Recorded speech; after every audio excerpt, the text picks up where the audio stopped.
It is 7:30 p.m., February 27, 2019. This is the meeting of the Advisory Committee's Subcommittee for the Study of the Water Acquisition Company warrant articles.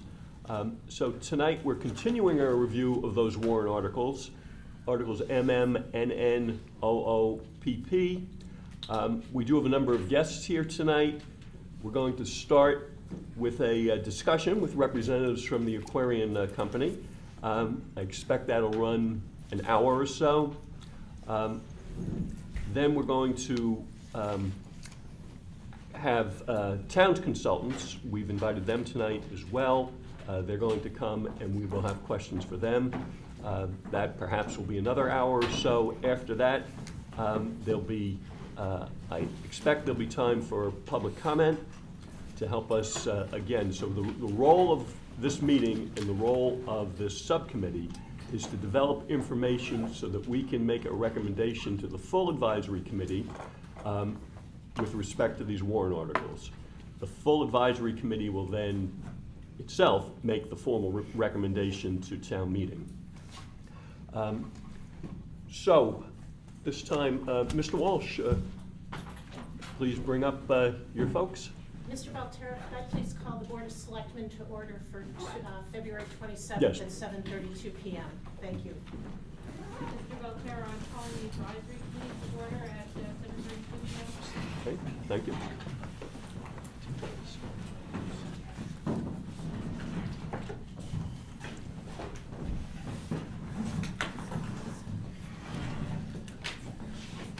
Mr. Walsh, thank you for the materials you submitted, and thank you for coming tonight. More lead time would have been appropriate, a little bit nicer, but I understand the circumstances that delayed it, and I appreciate you getting them to us yesterday. Well, first, would you like to introduce your Sure. compatriots here? First of all, I'm John Walsh, Vice President of Operations for Aquarian Water Company. And to my left here is Deb Zabo. She is our Director of Rates and Regulations. And to my right is Andrew Bostian. He is from our financial consultant, Bloom Shapiro. Hey, welcome. Thank you. So, as I understand your comments from your cover letter of the materials, you're taking issue with certain of the aspects of the town's financial model and leading to the conclusion that the ratepayers would actually pay more over the 30-year period, at least until the bonds were paid off, the bond was paid off, under public ownership. And then as a second point, you're questioning the governance plan and whether that's feasible. And then thirdly, you're questioning the ability of the town to actually fund the water main replacement that has sort of been proposed in sync with the road widening, road opening programs, road paving programs. Yes. Right. So, again, clearly from the bulk of the submission, and I think we're all in agreement that the main issue, at least, is the financial one. So I'd like to turn to that first. And Dave, would you take the lead on this, please? Sure. Good evening. Thank you guys for being here tonight. Maybe we could start, John, with your letter. And I spent some time with this material today. And in the paragraph that starts, this is an apples-to-apples comparison, you make reference to an estimate that ratepayers will pay about $44 million more through their water bills under town ownership than under Aquarian ownership. Could you just help me find that 44 number in the information? So it is the sum of the analysis above, which shows with the apples to apples, the 3% O&M inflator for both Aquarian and the town. Those numbers in the chart above show that the town would be $12.57 million more expensive over the 31 years. Yep. It's the sum of that $12.57 million. Plus, in the Bloom Shapiro report, I'd have to find it in here, there is a statement that the difference between Aquarian having an O&M inflator of 3% versus 2.2% is $31.8 million, and that is on, there are no page numbers. There's no page numbers. there is a page that has a graph on it entitled Operating and Maintenance Expense Inflation Sensitivity Analysis. And it shows two bars, one with 2.2% cost inflation, the other with 3% cost inflation. Oh, sorry, okay. Okay, so forgive me, because I was just trying to reconcile, when I looked at it was kind of my takeaway that on the top line, that the 12.5 million was the delta between the ownership based on the Bloom analysis, but you're suggesting that it's the 12.5 plus something else? Well, it's a 12.5 million if you use the same 3% O&M inflator for each of the town and Aquarion. We believe that we will be more cost-effective than the town, and so Bloom included in here what would happen with our cost if we had a 2.2% cost inflator on the O&M. And that would reduce our cost further by $31.8 million. So the 44 is this $44 million is what happens if our inflation rate is at 2.2% and the town's inflation on operation and maintenance is 3%.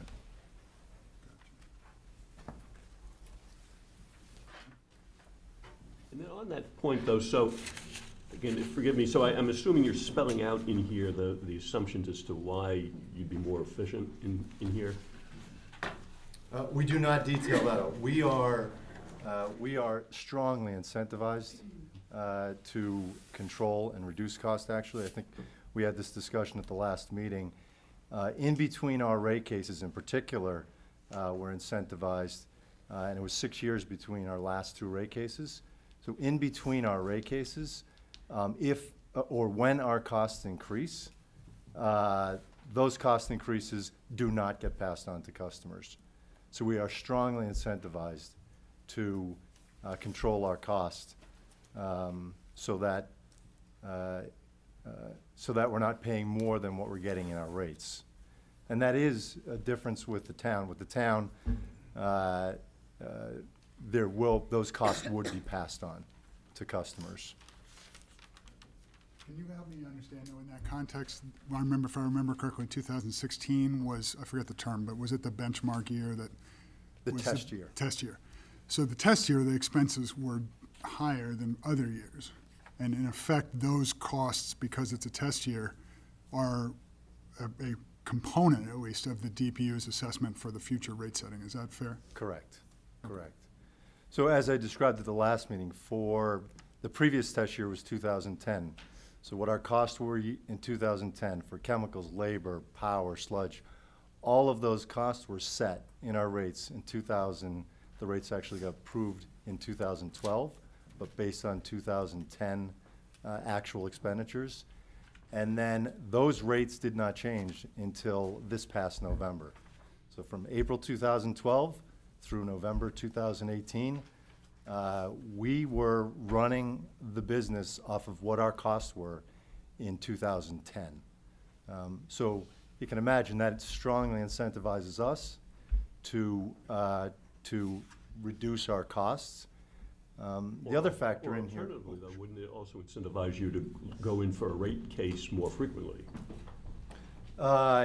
If you don't manage your cost, you have to go in, and that's. Because aren't you, when you do go into for the second rate case, don't you look at what the costs have been, and you, I don't know if recover is the right term, but you set the new rates to take account of those, right, with the inflation factor over what the test year costs were. Is that how it works? No, and Deb may be able to speak to this better, so go ahead. It's definitely in comparison to the test year. So if you think about that, it's just a point in time. So you could have had expenses depending on, if there are chemical shortages, you could have had years between your last rate case and your present rate case where your expenses, could have come up, could have come down during different periods, but you don't get to recover anything during the past periods. It's only what you're presenting for that test year. And even with the presentation of the test year, the DPU will scrutinize those and look for outliers and determine, are these, costs incurred that are expected to be incurred in the future, or are they kind of anomalies? and there's adjustments made for those. And then, so if the DPU is satisfied as to, the costs after they've adjusted them or whatever, do they then apply some sort of factor with the understanding that you're going forward? No, so they would just use the test year costs? Yes, so rate making has two components. There's the expenses, which we're discussing. There's no future look forward, component for those. The other component of rate making is based on how much capital you're investing. And that's the component where the DPU will look at that and give you a rate of return on your investment for what's currently invested at that point. Nothing is prospective, which is what John's referring to is this, this function of rate making. When it's regulated, you have a natural incentive to control your costs between rate cases because you're not going to recover any of that until, as you pointed out, you go back and you go in for another rate case. And even then, those past years are done. You don't get to go back and say, oh, over the last 5 years, my costs have been, X dollars over what it was in the last rate case. It's just a point in time. What was the rough difference in your operating expenses in the 16 test year versus 15? Do you know off the top of your head? Actually don't. I wasn't in this role at that point, but we can certainly get that for you. I had a question, which is, at least in my experience, the town of Hingham manages their costs extremely well and is always looking to keep their costs down. Why would there be any different incentive for the town of Hingham as an enterprise not to reduce costs that's the same as Aquarion's incentives? I can't speak to the town's incentives, but I know that whatever the costs are in the town enterprise fund gets passed on to either the ratepayers or the taxpayers. That doesn't happen with us. When I say the cost doesn't get passed on to the customers, any extra expenses, that comes out of the company's pocket. That doesn't happen with the town.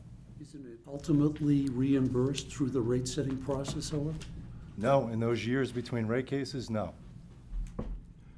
You have flexibility, though, within your, if one particular bucket of costs is running high, you can move things around, right? To the extent that something's low, you're not necessarily coming out, it's not necessarily coming out of your profit, right? It is.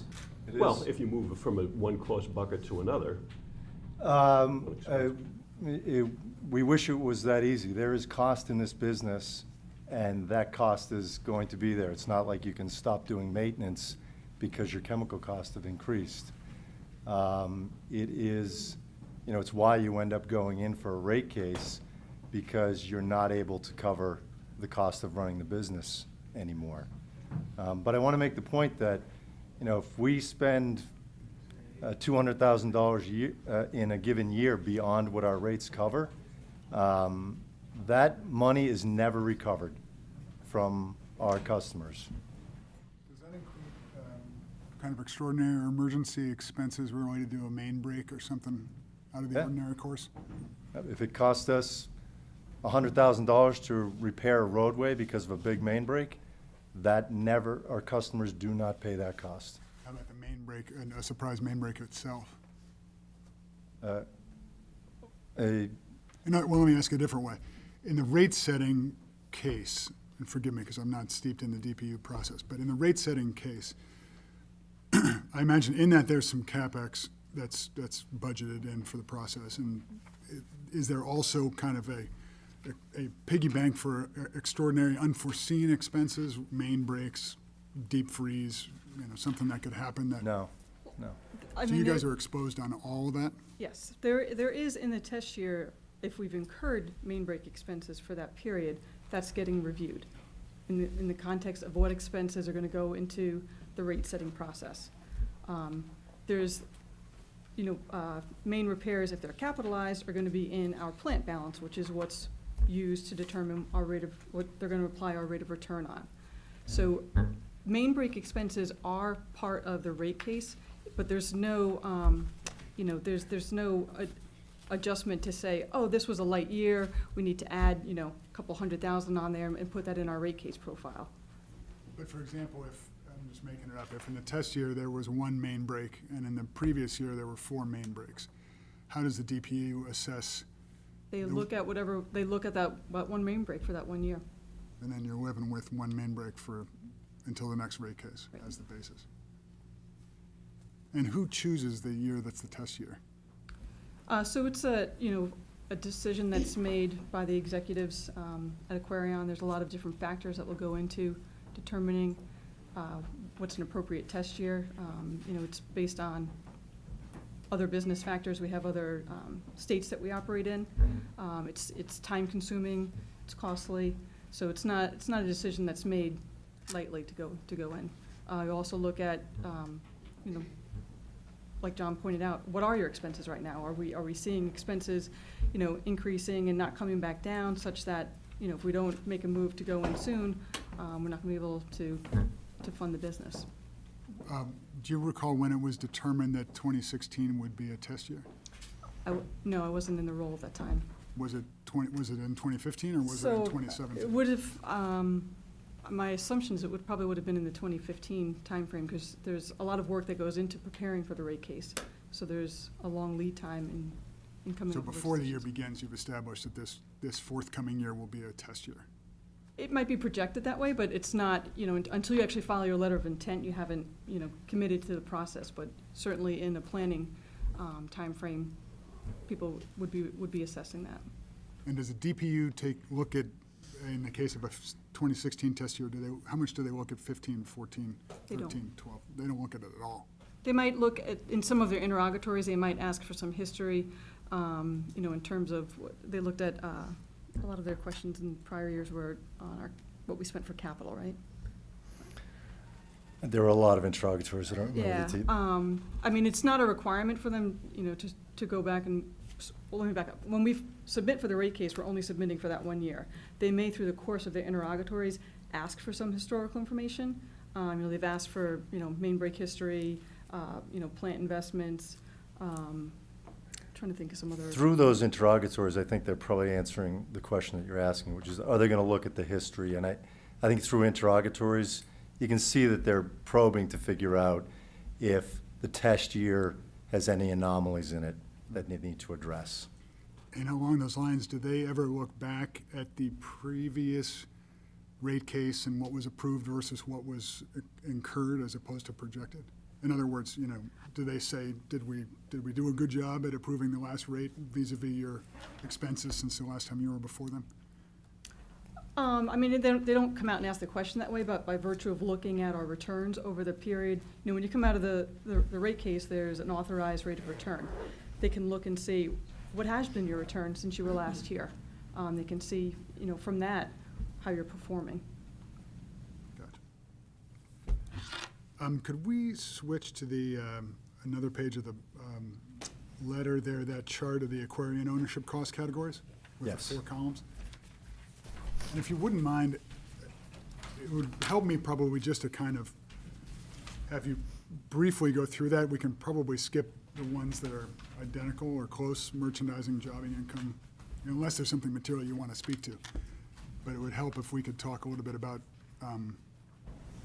the variance in your assessment of what the basis for the variance is. Oh, I think I'm looking at the wrong table. Go ahead. Sorry, I think this is This is the Anderson. variance. That's the one. chart. Yep. So, Bloom Shapiro reviewed, actually, if I start from the beginning, Aquarian initially prepared a financial model that was released in August 2018 to estimate what the cost would be over the 30-year period. That was in response to the July 2018 model released by the town. And with the DPU order of 1790 in October 31st, 2018, and subsequent schedules have been released. So that DPU order was 377 pages long with the decision of the DPU on the rate case. So updated information was provided. So essentially, what Aquarian has done is 2 things. One, update their model to reflect the information from the final decision. And 2, implement the Anderson tax assumptions, which would do the apples to apples comparison. And that was the model that Bloom Shapiro received to review and provide comments on. And a number of the variances are related to Anderson tax, relying on that previous August 2018 model and not updating the model to reflect the final DPU decision. So what you would see there, for instance, with operating and maintenance expenses, there's a variance of $9.7 million where Anderson tax overestimates what the cost would be. And that's including the 3% inflation rate. So what we've done is, or what Aquarian has done was make that 3% inflation rate on the operating and maintenance expenses. But as was already discussed, it is possible that the inflation rate would still be at 2.2% as it initially contemplated as a result of some cost savings that Aquarian could achieve based on incentives. But I would also point out their buying power, particularly in chemicals, that the regional municipal utilities might not have the same buying power. So that's one category where you might see the delta between the 3% and the 2.2%. But this first cost category, operating and maintenance expenses, is solely related to, applying the 3% of inflation rate, but updating the model to reflect what the DPU rate case decision was. So can I stop you quickly on that? Yep. So when you say Anderson overestimated in the $265 million Right. estimate there, so what you're saying then is that if Anderson was to take the information that you have, they wouldn't dispute the 255,884? That should not be the case, because that's the rate base, and this was verified in the Berry Dunn report that was submitted to the town of what the right revenue base rate should be. Okay, so And it's a so fact. It's not that would just be applying the 3% Okay, so inflation this is a question of just new information that Anderson didn't have. So it should be undisputed. They would concede that the 255,884 would be the right number. Right. Well, it's not new information. This information was available, and your other consultant who did the work at the Very exact same time had that information. Came from the rate case decision. Different, it's a different number. Anderson used an earlier number, is what you're saying. My understanding, and I could be wrong, is that he used the numbers in the rate case, but I think what Andrew's saying is he did not. Correct? That's correct. When I reviewed the model, there was a section of their model that was highlighted in yellow. It said tied to July 2018 model, which I assume is Aquarian's August 2018 model that was released to the public. And when I tie out those numbers, those reconcile to the PowerPoint presentation that Anderson Tax had provided in their February 9th release. So your reference that authorized revenue is a DPU decision? That's the decision by the DPU, and as confirmed in the Berry Dunn report as well. Okay, so we can take that up with Anderson for sure. Okay, sorry, carry on. And then I just want to ask one question. So, so then that 9.6 variance is solely then attributable to the, using the updated information from the rate case? Correct. Because you kept the 3%. So the only difference. I would say It's giving there rise is to one this. small difference is in the first year, Bloom Shapiro applied 2.5% because that was the apples to apples comparison. The contractor that put in the non-binding estimate put 2.5% as their first year inflation, and then 3%, and then that carried throughout. So I wanted to make sure that I was consistent with the treatment of that contractor's estimate. Okay, Just so- in the first year, though. Okay, so then that variance is solely due to just the update on the rate case? That's correct, and, Okay. and that adjustment that I just mentioned was Yeah. just on the operating and maintenance expense. Yeah, yeah. Okay, thank you. Okay. In working against Aquarian on this, in this case, was the depreciation calculation. The depreciation calculation and the Anderson tax calculation was based on a rate base, not on the utility plant's assets. So the assets that they were applying, their depreciation calculation just wasn't the correct asset base. In terms of Aquarian, that actually works against them in this matter by a variance of $18.4 million. Can I ask you on that a little bit? And I didn't have a lot of time with the models, but as I tried to look at it, am I correct that as the depreciation number is higher running into the future, so your rate base is coming down quicker. The cost, your equity return expense then is gonna fall quicker in your model than it does in the Anderson model. Is that correct? I think that's correct. I would say that there's a lot of moving parts. In some cases, it's increasing the return on equity, in other cases, it's not, so. Well, I guess I was trying to think about from the expense line of the equity return.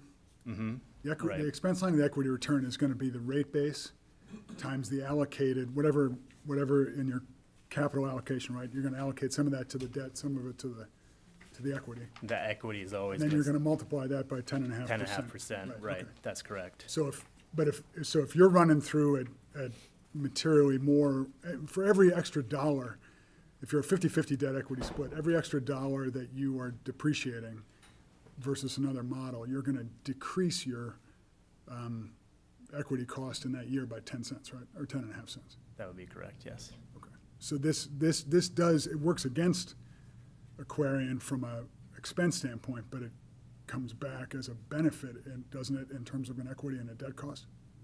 That would be correct, yes. Okay. But am I seeing this right, that it's 18.45 million against us on the depreciation and amortization line? And is the effect down in the equity line, the 7 million? The effect on the equity is 7 million, but that's not just related to depreciation. Okay. Okay. All right. Go ahead, sorry to interrupt. Okay. Merchandising and jobbing income's not substantial. It's really just a difference in the authorized revenue. Property taxes, payroll and excise taxes, those next two lines, similar to operating and maintenance expenses, is just what, if you use the correct information from, or the updated information from the DPU decision, that's what the impact would be. Income taxes would be related to,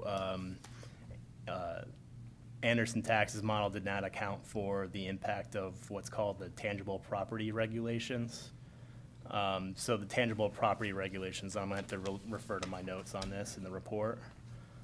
But essentially what it does is it makes the effective tax rate for Aquarian 0 going forward after the first 2 years. And that's not accounted for in the Anderson tax model. And in fact, Aquarian had passed on some, when those regulations went into effect in 2013, and the benefit that was received by Aquarian eventually made its way back to the ratepayers in terms of lower rates paid. So their bills were lowered in the 2015 year as a result of that impact of what's called the TPR tax benefit.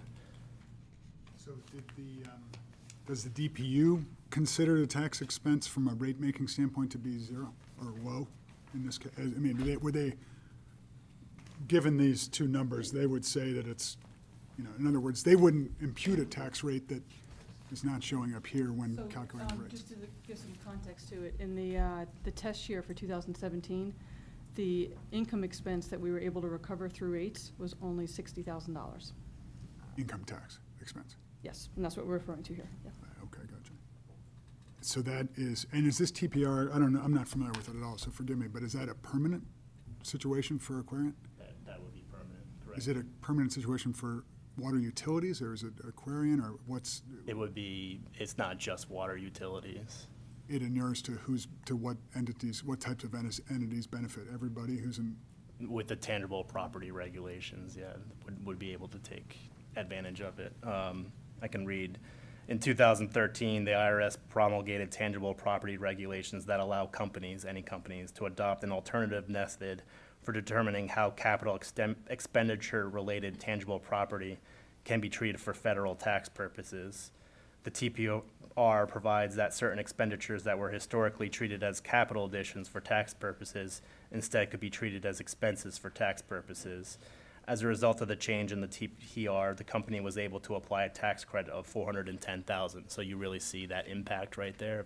That's a tax credit of $410,000, which it applied to its 2013 federal income tax return and subsequently passed back in the form of a credit on customers' bills in 2015.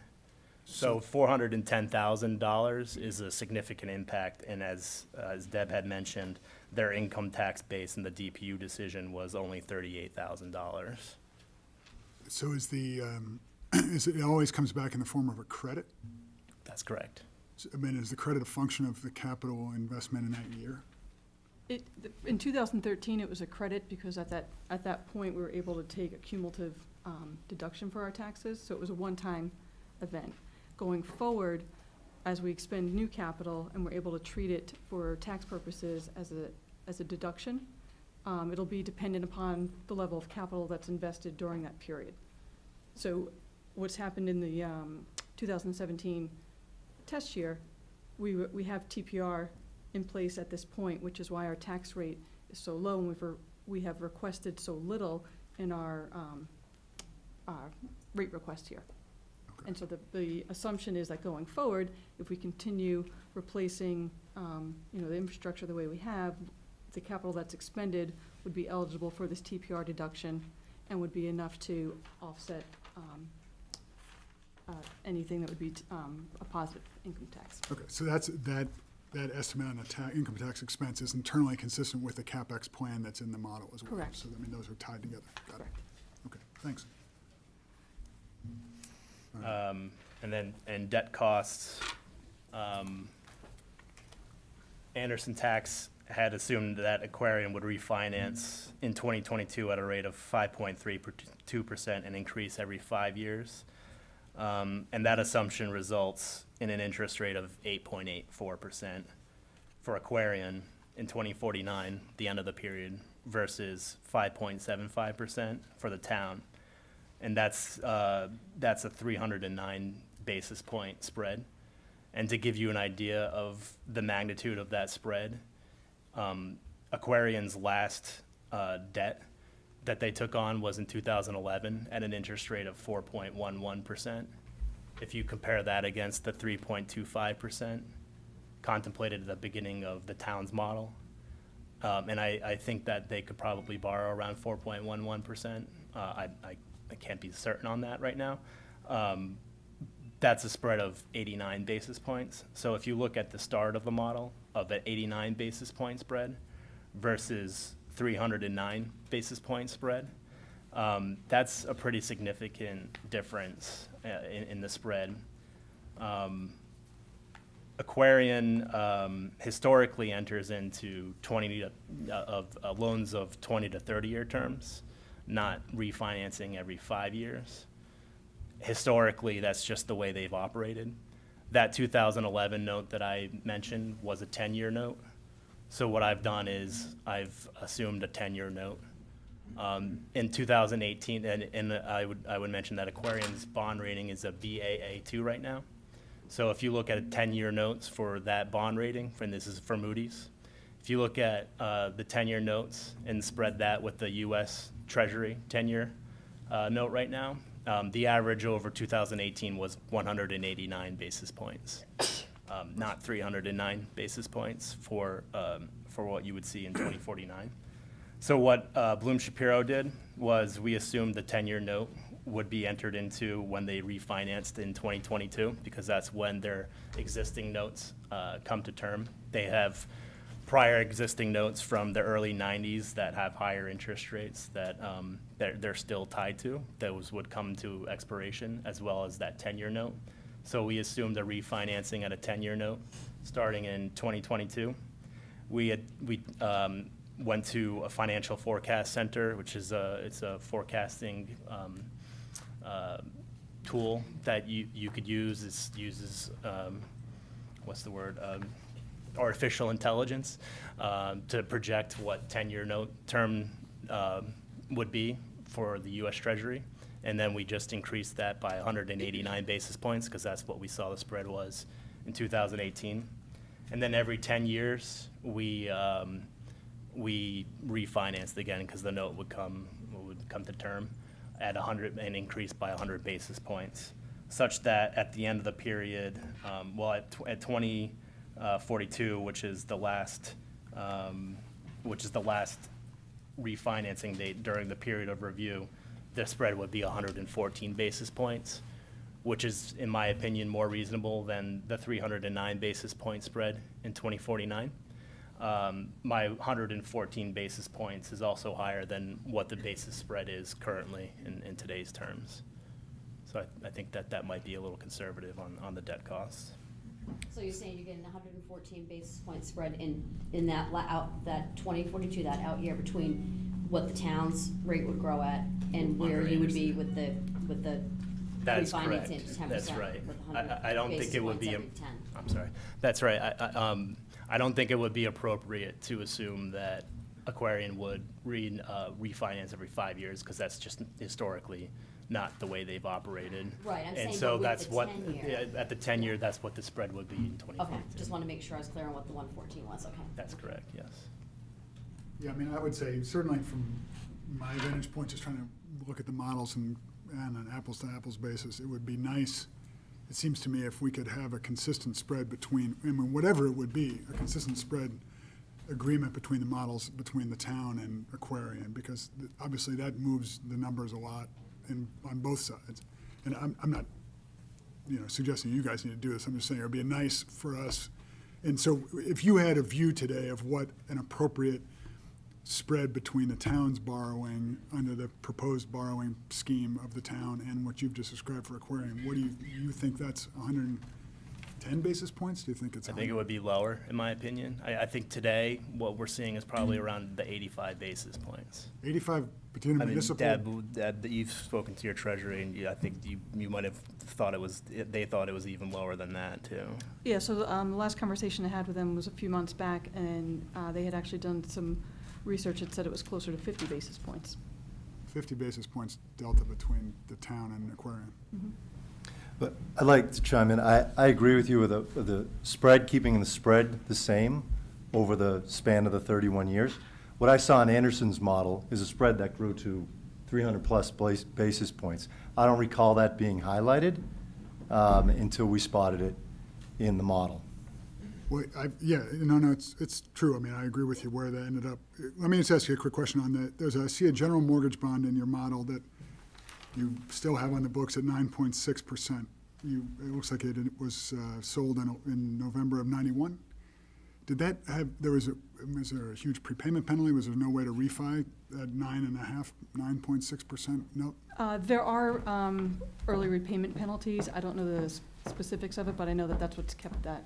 A 500 basis point spread between what you're raising today, and it's cheaper to pay it than refi. That's what I'm told. Okay, well, we can take about, but John, you raise a good point, actually, and this is the question I had too, which is that, all right, let's stipulate for the moment that it's 50 or 100 basis points or something as the appropriate spread. What would you guys think is an appropriate spread between the cost of the debt and your equity return? I don't think I've spent enough time on that to opine on that. I apologize. So I can't answer that. All right, well, because the reason I ask is because in your model, looking at it, you kind of maintain, I think the average spread between the cost of debt and equity was maybe 420 basis points or something like that. You're going up to 6, you're keeping the 10.5 fixed.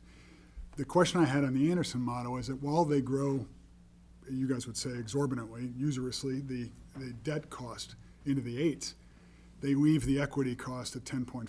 So they compress the spread between the equity and the debt cost. And my just novice view would be that that's not reasonable either.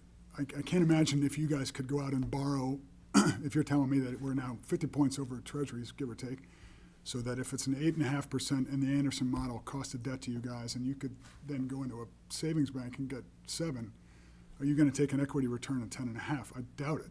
I think it's 10.25, right? And is that statutorily defined? The return on equity? Yeah. It's part of the rate case decision, yes. So there's several components that go in. The DPU will also determine what they think is an appropriate leveraging percentage as well. So they'll define, you know, what the debt percentage should be, what the equity percentage should be, what the associated rates applied to both of those in the decision will be all laid out. Right, but in this, take your Andrew's example there, where you're borrowing today at 4.1%, give or take, and you're getting a 10.5% return on equity granted by the DPU. So there's a 600 basis point spread, give or take. If you take the Anderson model to its extreme, its conclusion that you're borrowing at 8% in the year 2040, you're not going to suggest that the DPU would hold you to a 10.5% return on equity at that point, are you? No, that's not reasonable. Right, so, I mean, so let's assume, so what I'm saying is that the Anderson model then probably understates the cost of equity. Even if it overstates the cost of debt, it understates the cost of equity in those out years significantly. You're probably, let's keep that 600 basis point spread, then you're looking at a 14% return on equity. So all I'm pointing out is that I think we can debate that spread. I think what would be useful would be to find a model that had the same spread between the town and Aquarian, and the same, and just fix an equity spread, an equity debt spread too, so that those pieces are fixed. And frankly, in the same idea of keeping inflation fixed. I mean, let's take some of the costs that none of us know what they're gonna be, but we can hold them the same and try to focus on the costs that, you know, we can debate. And I think, my question was, is it statutorily defined or by regulation defined, the return on equity? And I thought there was some. It's determined in the case, but it's not defined such that it applies to anybody who goes in for a case. It's a case-by-case basis. Okay. Okay, thank you for that. Let me just see. Okay, So sorry. I think we've also touched on the equity cost and its implications from above. So the treatment plant lease is the next item where there's a variance, and the variance is of $9.8 million. The lease expires in 2036. In Anderson Tax's model, they assume that the rent payments would continue beyond 2036. Whereas that would not be the case for Aquarian. They would be meeting all their financial obligations related to that lease through that time period. So after 2036, there would be no more lease payments. So Anderson eliminated what the variable part of the rent payment, right? Is that right? But they kept the fixed part. Is that? I thought I remember. I don't have the model in front of me, but I thought that they did. Well, I had a question on this too, but Go ahead. I can't. I was gonna just ask, and we can ask Anderson too, but this struck me as one that, for $10 million, should be findable what the answer is, unless there's some dispute about what the lease looks like, right? I mean, I don't. Well, if they're not making any more lease payments, right, is Aquarian, would you be making any lease payments beyond that period? No. No. So why would you assume any lease payments if there's no payment to be made? I think what you're referring to, there was an adjustment that was identified in the Anderson review that was not captured in one of our earlier models. And it wasn't that the rent wasn't captured, it was that there's an escalation feature in the percentage rent, and we had not picked that up in one of our earlier models. The version that we gave Andrew had since corrected that. So that's why Andrew's not speaking to that right now. But the difference that's identified here has to do with the debt that's related to the treatment plant that comes to term in 2022. And so in our model, we assumed that it was refinanced at that point, and that was not reflected in the Anderson model. Okay. So again, this is something that you and Anderson should agree on. I mean, that should be a fact, not a supposition. Correct. And likewise, with the treatment plant expenses, that relates to the DPU order. So that's the difference there on the treatment plant That's the same expenses. issue about not having the right number. Correct. Okay. And lastly, I guess we should really touch on the MRAM surcharge, which was not in the Anderson tax model or review of Aquarian's model. And that actually works against Aquarian in this case by the tune of $13.7 million. And I want to make sure that's not lost on anyone here, along with the other items in here that work against us. You know, we don't shy away from the facts. And what he's adding in here is $13.7 million to our cost. We think it should be there. MRAM has been Actually, approved. I just want to clarify, it's adding to the billing impact. Excuse me, yes. It has no impact on our cost. The MRAM program essentially accelerates our recovery of capital that's been invested. So it's an impact to the customers because it's a surcharge on their bill, but it has no difference in our cost structure with or without MRAM. It's just simply a timing of when we get to recover our return on the capital investment. If you didn't have MRAM, you wouldn't be able to get those costs until the next rate case? Correct. All right, so this avoids the need to have more frequent rate cases. Yes.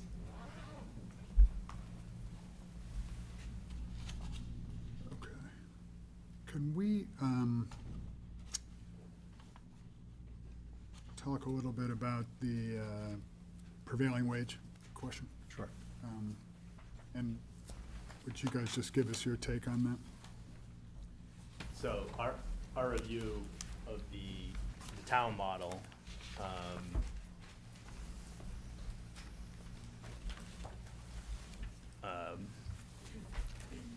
didn't take into account the prevailing wage requirements for the town's costs. So an apples to apples comparison would assume that there's the same infrastructure program between Aquarian and the town. So we agree on that. But the costs would be different by a matter of 10%, in the sense that the town would have to pay, would end up paying 10% more because of the prevailing wage. So what the prevailing wage, I'll just explain what that is it's the prevailing wage law. It's the federal government, 32 states, including Massachusetts, and the District of Columbia require the payment of a prevailing wage for all workers employed directly on site for government-funded construction projects. In Massachusetts, prevailing wages must be paid to covered workers on public works projects, whether they are employed by the general contractor, a filed subbidder, or any subcontractor. And then a study released by the Beacon Hill Institute at Suffolk University finds that public construction projects have an additional 22% for cost of labor and 9.91% overall construction costs. So when we're talking apples to apples, we agree that there's the same infrastructure program, but when you're having 2.7 million of capital expenditures, really it should be plus 10% on the town side as a result of the prevailing wages. So is that Beacon, the study you cited, is that generally accepted, or are there alternative views on that in terms of the 10%? That seems to be generally accepted based on what I've reviewed. And Yeah, I mean, I was curious what I'm only judging from what Anderson's response was to that, which I think was something to the effect that was a hotly debated topic. I mean, can you make, what is the counter argument to say that there is no, that it's a wash when it all comes out, which is effectively what they said. Or I don't less think- significant anyway. or yeah. Well, less I significant. specifically asked that question at the, when Anderson presented, and the answer was, it was not material. Well, that's my point. I mean, so they had a, well, no, but it was not material. My takeaway was that there were two sides to the argument, not that it was a certainty that it was 10%. So I'm only asking if you're familiar with it. I believe, yeah, there's probably two sides to every argument, right? But whether it's generally accepted, I'm not an expert in prevailing wage, but based on this Fair enough. study that seems pretty in-depth, 10% seems to be a logical conclusion to draw from that study. I know one question I had on that was you referenced the 10% of the construction cost, but then I wonder where is the 22% premium on labor with the prevailing wage law? Where would that roll into the model? And so I think that feeds, we didn't want to double count, I think that feeds into our operating and maintenance expenses. And So so, clearly and when we're 10% talking about overall construction costs, Yeah. we felt that that's where the 10% should be on the capital expenditure. So I see the 10% that you did on the CapEx, but then, so you're saying that on the labor piece, since it's subbed out, that's being captured based on your other analysis that you Maintenance. did on what should be the operating and maintenance cost for a water company with this amount of, what did you call it, the MGD, the gallons per day Millions and of all that. gallons So, per so day. that, so you're saying that part of it is where you looked at the operating cost, and so therefore you didn't necessarily apply that 22% specifically. Yeah, It was- that you looked at 22% the other way. is not gonna be found anywhere other than not Right. wanting to double count. Okay, so it's incorporated in the sense that you did a comparable with Right.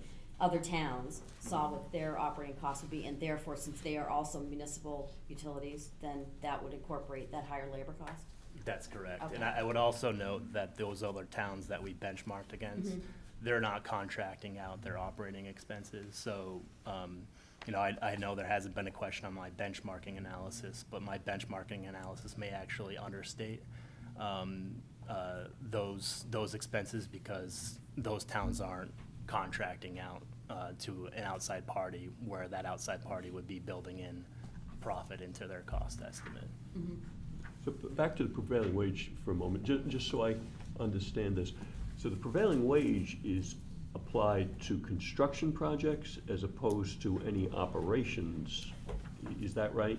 To construction Yeah, projects. to construction Well, projects. no, No, is that? No, I'll weigh in on this. If the town has to retain a contractor, which they will have to rehabilitate a well, that Well, contractor, all right, capital type projects, right? that's expense.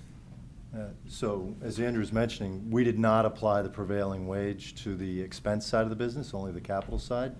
But there is an impact on the expense side of the business So as on the well. day-to-day operations at the contract operator, are they subject to prevailing wage in paying their employees? Not that I'm aware of. The contract operator, no. Okay.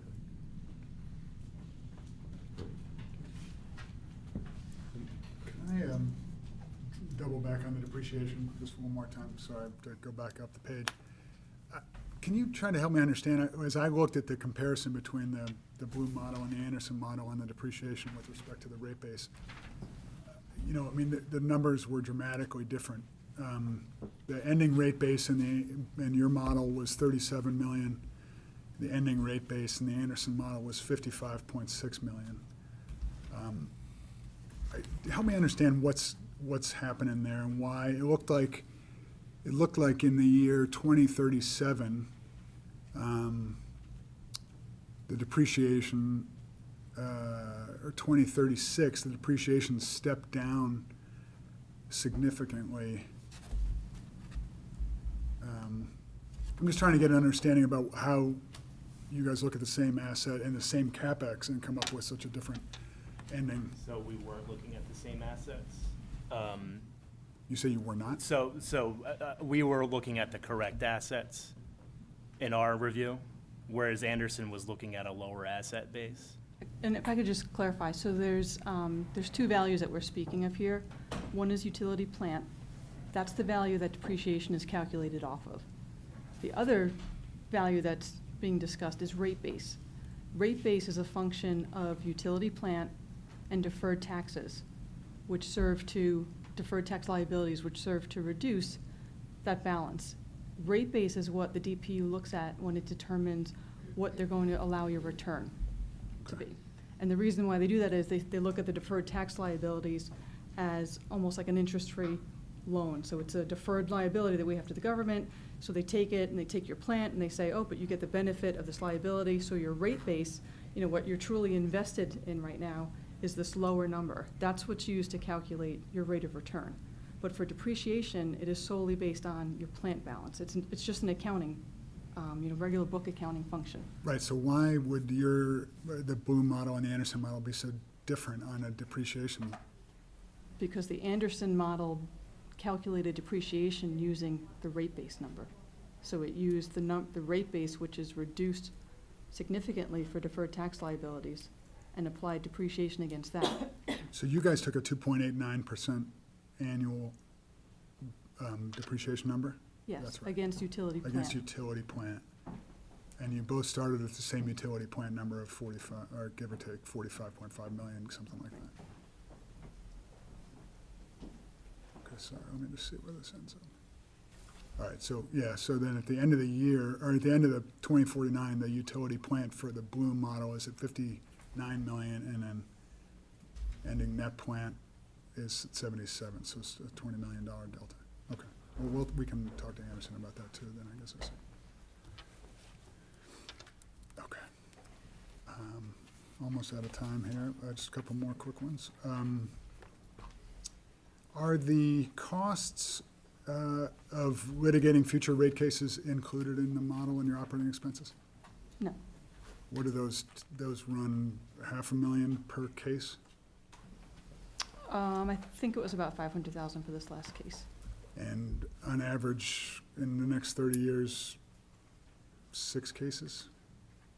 I mean, ballpark, It's a order of magnitude? Realistic assumption, sure. Okay. So, 500K a pop plus inflation. All right. One kind of last question from me. Is the price that's been established a fair price from a financial point of view? The The purchase acquisition price? purchase price? I mean, it's a defined calculation. I don't know how to answer the question other than the fact that it's gone up to the Supreme Court. That's the price that's been determined, and it's really based on the statutes. The town charter. Okay. All right, I think I'm good. I think I covered, I'm just checking here, most of mine Sure, take- throughout the take- discussion.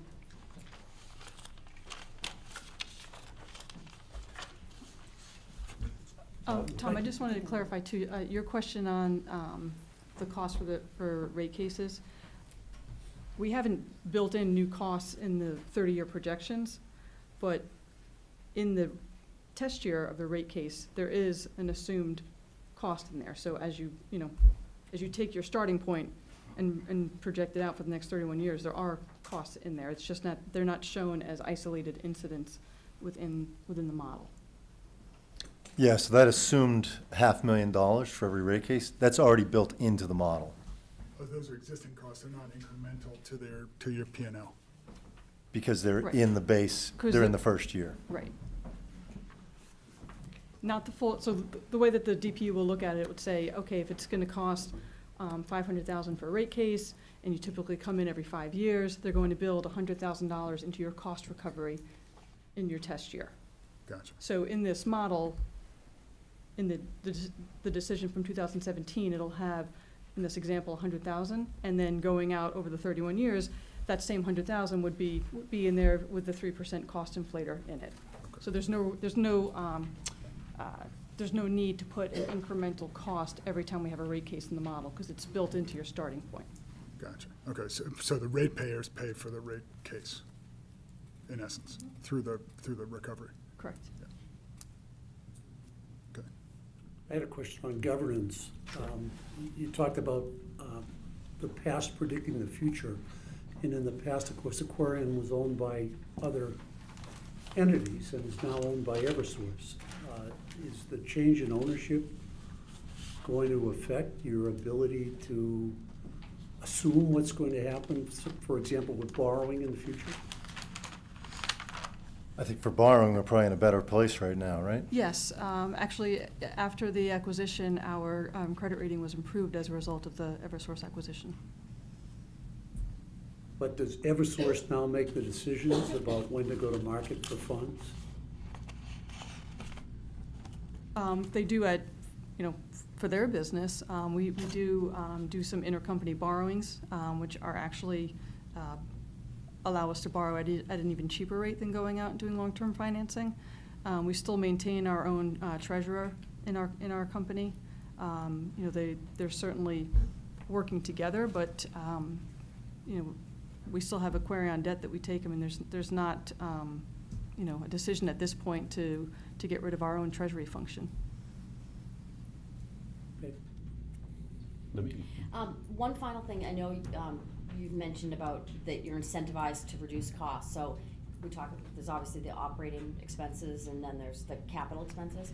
So when you talk about that incentive, you know, is that focused on just the OPEX side? Can you really do you not have as much control as you're trying to reduce costs on the CapEx side? Where is that, when you say we're incentivized, where? Well, across the business, we're incentivized. On the CapEx side, we go out to bid just like a town would, but we're not saddled with the public bidding requirements. I have done both bidding on the private side and bidding under the public bidding laws, and I can tell you it's more than prevailing wage that drives up the cost of public projects. There's a lot more bureaucracy involved in that effort, and that costs money. One of the big things on the CapEx side is that we have significant buying power. We, as a company, I think we probably put in $25 to $30 million worth of water main a year, and that means we buy a lot of pipe, so we can buy it very cheaply. I'll also add too, as part of the DPU oversight, they're not just scrutinizing our expenses when we go in for a rate case. They look at the new, whatever capital investments have been made from the last rate case and look to make sure that they're prudent, that we're not just, you know, blindly spending because we're gonna be able to just put it in our plant numbers. So there's an audit done of the expenditures on the capital side as well as the O&M side. And on the other side of it, ensuring that it's at a sufficient level, the CapEx? Correct. In order to- Right, it's a balancing, so it has to be at a sufficient level in order to maintain the system. It can't be so much that, you know, it's going to be harmful to the ratepayers. You can't just go, you know, putting in CapEx because it's going to allow you a return. And all that is balanced with the DPU oversight. So on the CapEx, you do get a return. I mean, they do look back to see what you've put in, and you get a return based on that? They look at, same thing, they'll look at the test year. Mhm. So they'll look at the balance of utility plant at that point, which from your last rate case, you would have also been depreciating your utility plant. So they'll look at that, and the return will be a function of, again, the ratio of debt to equity. So it'll look at your utility plant, it'll look at your deferred tax liabilities, which reduce this number, and then it takes that number and says, okay, how much should be financed through debt, how much through equity, and it assigns the percentages against those. That's where the return comes out. So there's a couple of steps of math that's there. It's not just plant investment, it's plant reduced for deferred taxes, then it's the allowed equity percentage, which is determined by the DPU, and then the return on that equity. How do you determine what mains you're going to replace? We do every several years, we update a distribution system study, and through that study, we take a look at all the segments of main in the system. And off the top of my head, I don't know if Steve knows, Steve's around, how many segments of main there are. Thousands, right, Steve? So in the system with 200 miles of main, it's broken up by thousands of different segments. Each segment is, we look at each segment based on a number of criteria. The age of the main, the material of the main, the break history, its size, and there's a couple other criteria. All those criteria are then ranked, and each main gets a score. And based on that score, the higher scoring mains will be prioritized for replacement. And so we've heard in earlier meetings about the canoe study. I mean, do you follow that? Is that one of the studies you're referring to? The canoe study is a higher level study, and we've done this across the entire company using the canoe model. What that helped us do is determine how much water main we should be replacing each year for, I think we did it for about 100 years, ran the model for 100 years. So how much main do we have to replace so that we can keep a relatively level amount of investment in water mains? What it's intended to help us do is avoid a large amount of water main replacement in future years. The industry recognizes that mains have an age, and if you allow all those mains to age out at the same time, then the investment need in a couple decades from now is going to be significant. So the intention of a KNU model is to figure out how much do you have to start replacing now every year so you don't have that big impact in future years with the need for a lot of water main replacement. And then, in terms of the priorities and your planning, so am I right that without the AMRAM, you wouldn't be able to do as much replacement as you think is needed? Correct. And that's because you just wouldn't have the money up front fast enough to put in, is that? Yeah, it's definitely not money up front, even with MRAM. We do not get, the cost of water main replacements does not get worked into rates until after the year after the water mains are MRAM replaced. lets you get it more quickly. Correct. And MRAM is a mechanism that has been used in other utilities as well, like the gas utilities. It's seen as a mechanism to facilitate the replacement of infrastructure, which is not just an issue for the water industry, but it's across all infrastructure. Now, when you're replacing your mains or making your plans, how do you coordinate with the towns in terms of their road opening, road paving projects? Steve, do you want to come up and explain that? Because Steve Olson is our Director of Operations for Massachusetts, and he's been heavily involved in this coordination effort. Thanks. So we do coordinate very closely with the town of Hingham. I've been in this position for about 3 years, and before that as a consulting engineer, assisting Aquarion with their water main replacement projects. And so as John mentioned, we look at those factors, come up with a score, but then we look at what the town's paving program is to see if any of our mains on our hit list are on their hit list, and try to coordinate that so that we can even potentially get some cost savings with paving. Because if they're gonna pave the road, it might save us on the asphalt costs if we don't have to pave it. So I know in the past few years, there's been a number of streets, most recently 28. We did Sherwood, Butler, and Smith in Hingham. The year before that, it was Surrey Road, Tower Road, Turkey Hill Lane. So it's a combination of, what the town's program is, what our needs are, and there's always a give and take. And, if there's if the expense or the cost is too great, we'll ask if they can move something in the future so that we can do it. And if there's a need. You mean if there's expense for the main? Right. Yeah. Right, and if there's a need or a priority for them, they'll ask us if we can shuffle something around. So there's always, we've shuffled stuff and done stuff sooner. We've asked them to do stuff later, so there's a give and take. So do you have regular meetings with the town, or do you exchange, probably when you're about to do a plan, do you? The last few years, it's usually 2 meetings, and it's usually late fall, early winter, when the construction season's calmed down. And that's when the town's developing their paving program. So that's typically when we do it. It gives both parties an opportunity to budget and forecast, and then plan ahead. Most recently, we found that it's very effective to design and bid something in the winter for a spring construction start, so that the contractors know what they're getting into, and it helps them, get their workload planned. It's better than, if you want to construct something in June, than bidding it in May, and that, everyone might be already busy, so you get less bidders available, and they might just put a high number on it. So it allows us to kind of plan ahead and save costs that way. And So, go ahead. and the MRAM process has formalized that collaboration. We put, as part of the MRAM proposal that we put together and put in front of the DPU, we laid out a plan of collaboration.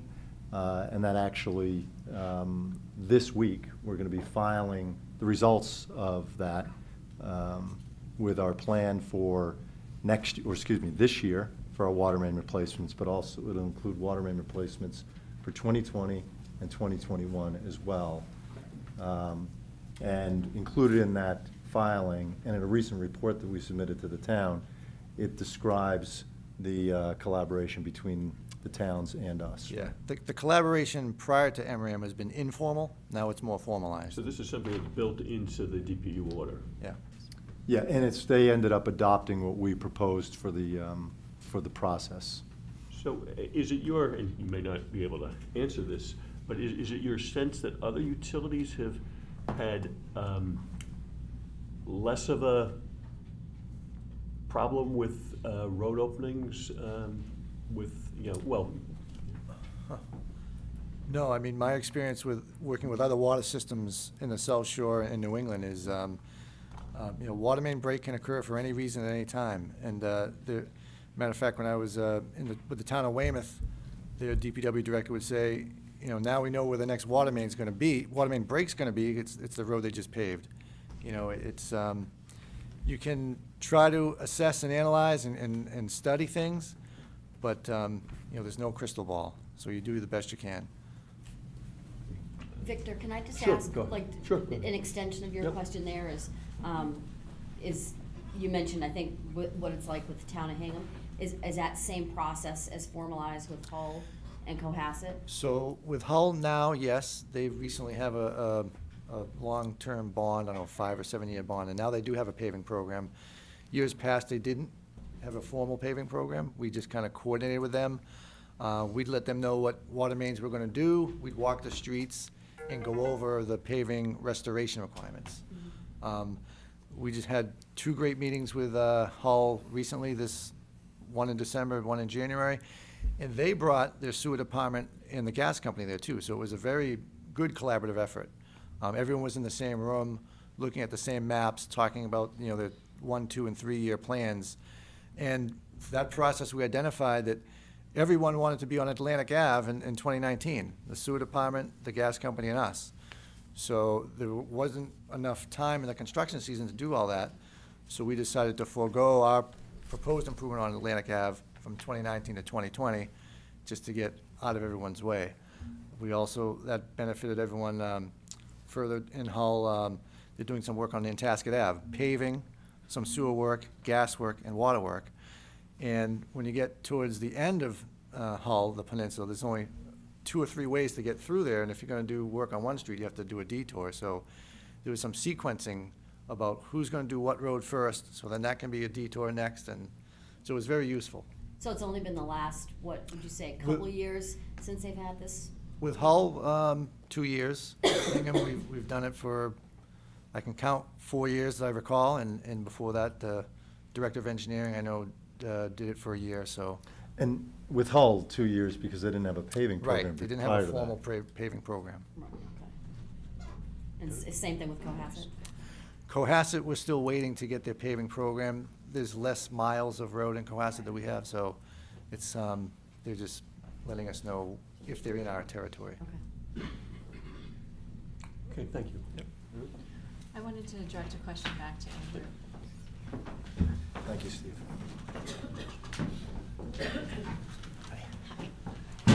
I wanted to go back to your benchmark communities for a moment. Right.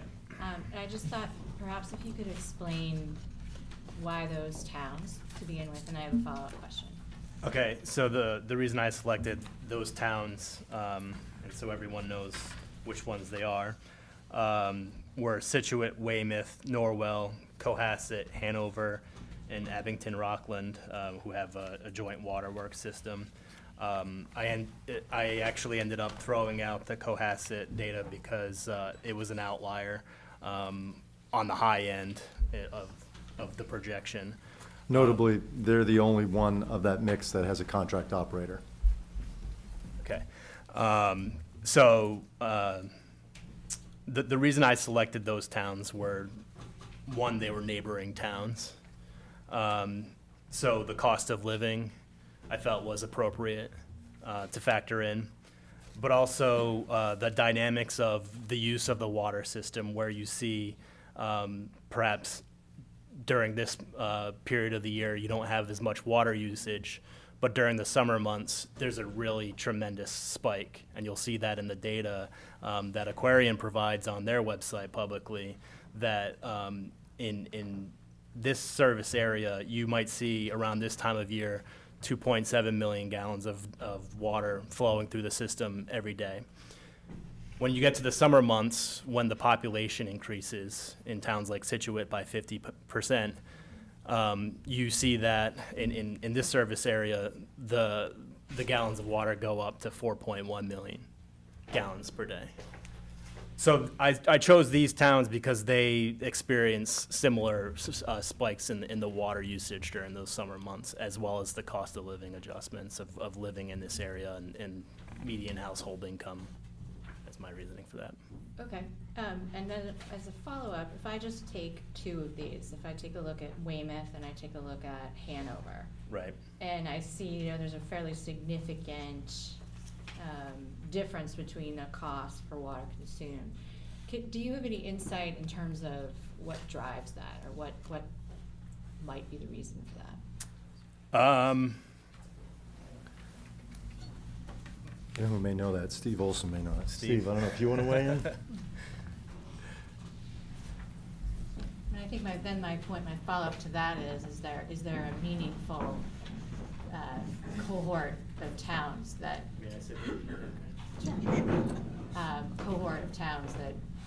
we could do the same exercise with, just to look at a different slice? But, sorry.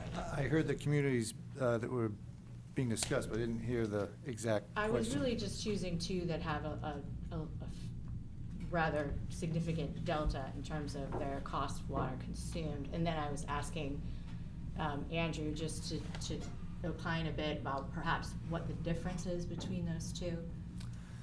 Probably the biggest difference is the type of supply and treatment between groundwater and surface water.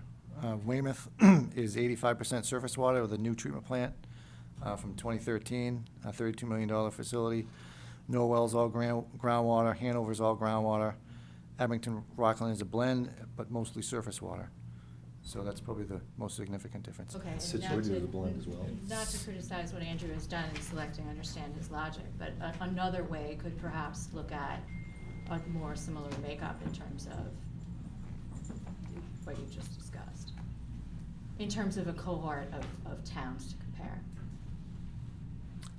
I think the towns selected, I'm looking at this for the first time, seem reasonable to me. I've done consulting engineering for several of those communities and their water systems, and you know, the water quality is compatible, but you know, the treatment's slightly different, so.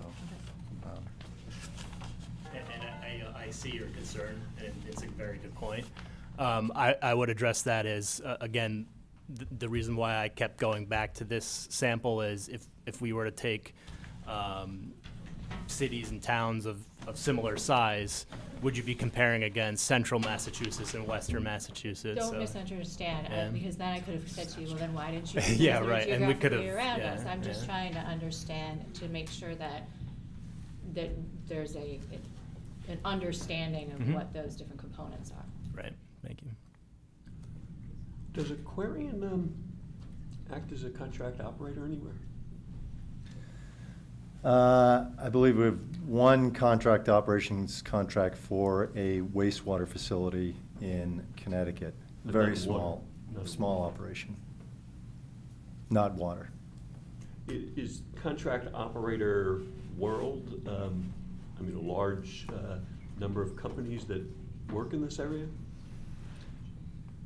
My impression is that it's shrinking in terms of the number of competitors in the business. I don't know what your Yeah, experience is. there's large companies, and then there's a few small companies. There's a lot of small water systems, 50, 100, 1,000 or 500 customers. And then there's a niche for those type of contract operators. There's another niche for just large systems, so. Now, you would, in your letter, you talked about the governance issue in the service with Hull. You mentioned that there are other communities that do service retail their neighbors, but not to the same extent. Are you aware of problems in those communities? No, I mean, I'm not, other than these numbers here that we provided, But you're not aware of like litigation from people in the community that's, the served community as opposed to the host community? No, I'm not aware of anything. I don't know if you, Oh. I know Weymouth charges a 25% premium for Hingham customers on their system. It's 25%, correct? Yeah. I think the risk, what we're pointing out with this information is that this is unprecedented, to have water commissioners in one town making decisions for the entirety of another town, Hull. There's Yeah, not another situation in the state. But it's really just the size, right? The concept has been done, it is being done, is right from what you're saying. It's just here, the unusual aspect is the size of the served community. Size and or percentage. Yeah. John said 100%, in Weymouth there's 25 customers out of 13,000, so. Yeah, I know that was a question I had, because I was looking at the calculations, and it was, I think 62% of the customers are in Hingham, and then 35% Hull, and 3% or so Cohasset. And I know a question we've asked, and I don't know if an answer's been received as far as,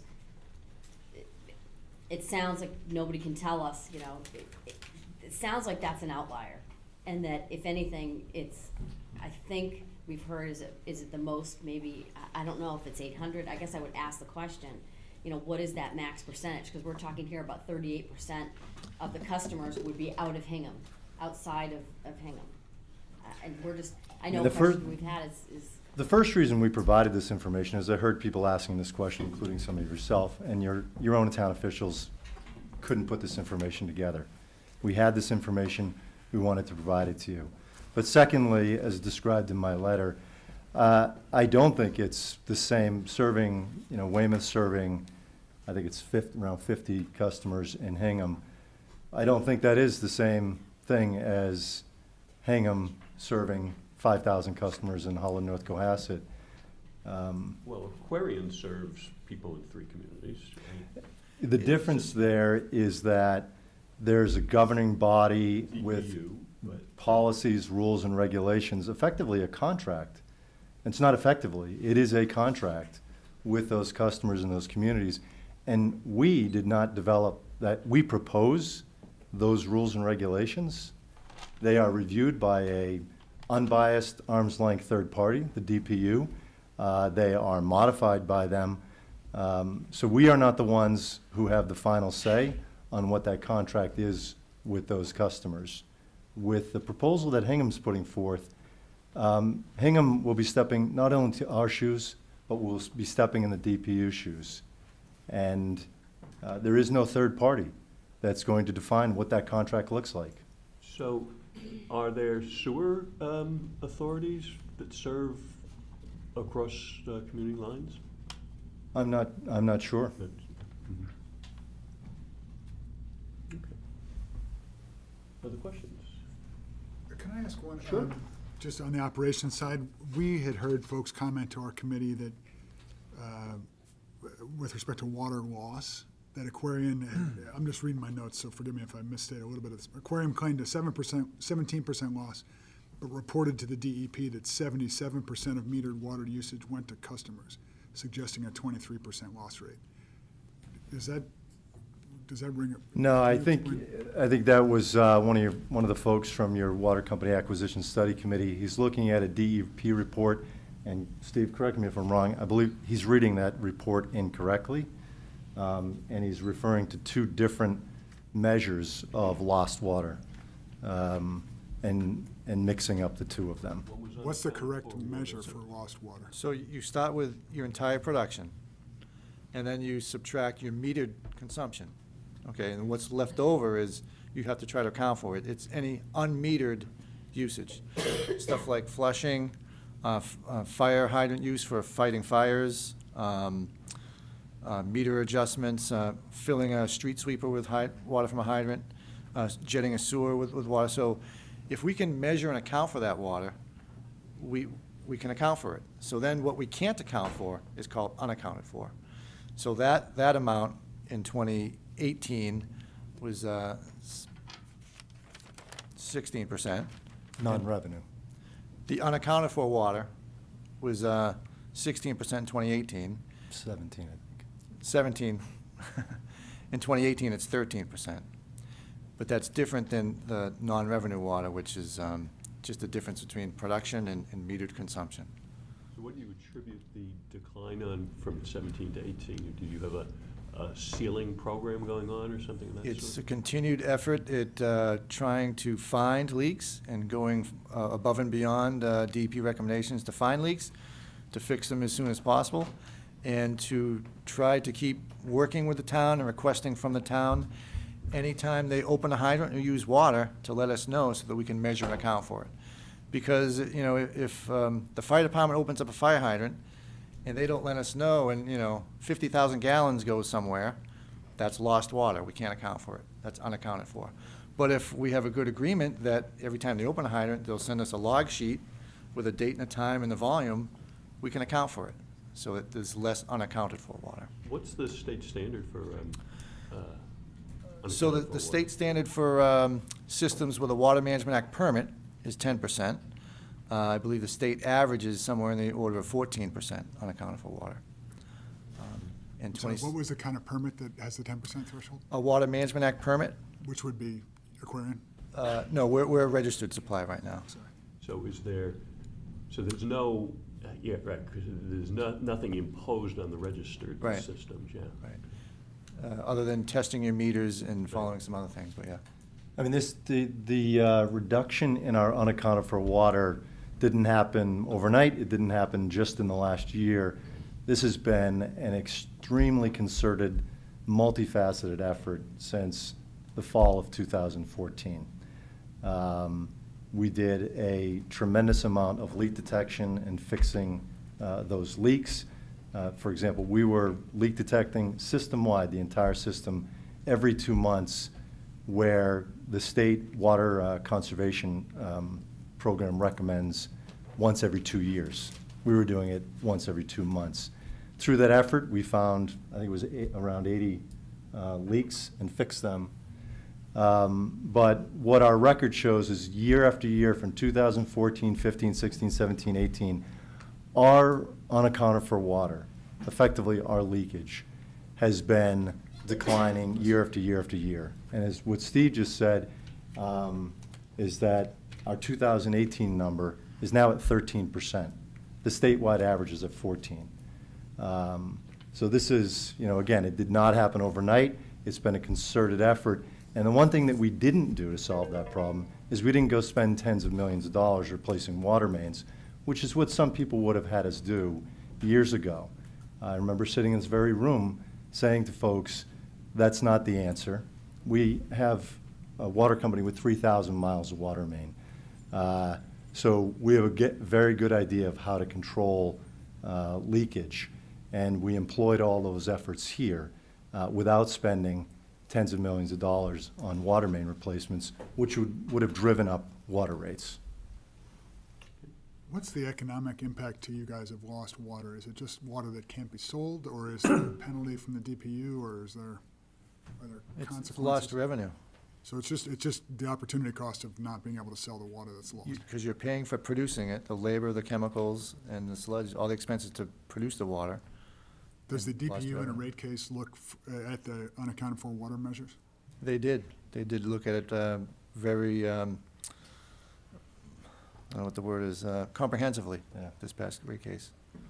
One of the big things I thought of, what we're doing to account for water, we've given the DPW hydrant meters so that when they do open a hydrant, if they put the meter on it, they can then report that usage. So it makes it easier for everybody, both in Holland and Hingham. Of course, there you're saying you weren't really losing the water, you just didn't account for it. Well, You didn't we're know losing about it if we're not accounting for it, right?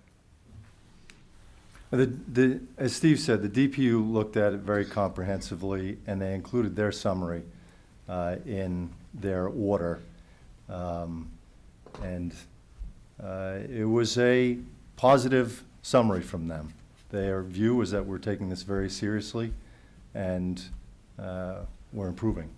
So, and this past year, which obviously they haven't seen that data, we improved even further to below the statewide average. Bob? Just going back to the multi-community that we have here, Hingham, Hall, and Cohasset. Have there been individuals from Hingham, Hall, or Cohasset that have brought problems or concerns to the DPU apart from any rate-setting case? And has the DPU taken any action with respect to those concerns? Yes, yes. Customers do call the DPU, and I think in very short order, like within the day, we hear from the DPU. It is a process that absolutely works for our customers. And And- how frequently does that happen? Does a customer call? Does the DPU call you up Well, with a so they'll customer call us. concern or problem? They'll call us, and if they perchance forget to call, we call them monthly. Because one thing we report to, we keep track of is how many DPU complaints we've had. So if they didn't call us or they haven't gotten around to calling us yet, we'll email them and then call them to see if there have been any complaints for that prior month. Is that part of the rate-setting data? The KPI table was in the rate case, wasn't it? Yeah, I'm sure it was. I can't remember. What kind of problems or concerns are brought to the DPU by the members of this water community? Yeah, they vary from, it could be a complaint about water quality, it could be a complaint about their water service pipe, and whether or not they should have to pay for replacing it, or we should pay for replacing it. It varies. It can be, you know, it could be anything. As some people have had concerns about water main breaks. And are these people that typically come to Aquarian first and then go to the DPU? Sometimes not. Sometimes you wonder where that, you know, issue came from, because, you know, if it doesn't, we feel like, you know, going to a DPU is escalating it, so, you know, a lot of times we will take a call and handle it and take care of it. But The vast majority of, concerns we hear from customers come directly to us. But folks, if they're not happy with the answer they've gotten, we've had people call the DPU. Is this a regular, 5 a month, 1 a year, it's ballpark? No, it's probably less 5 or than. 10 a year? Yeah, it's probably 5 or 10 a year. I mean, it is a key performance indicator for the company. It has been in place for probably 20 years. We focus very intently on it because if a customer feels that they have to call the DPU, then we haven't done our job.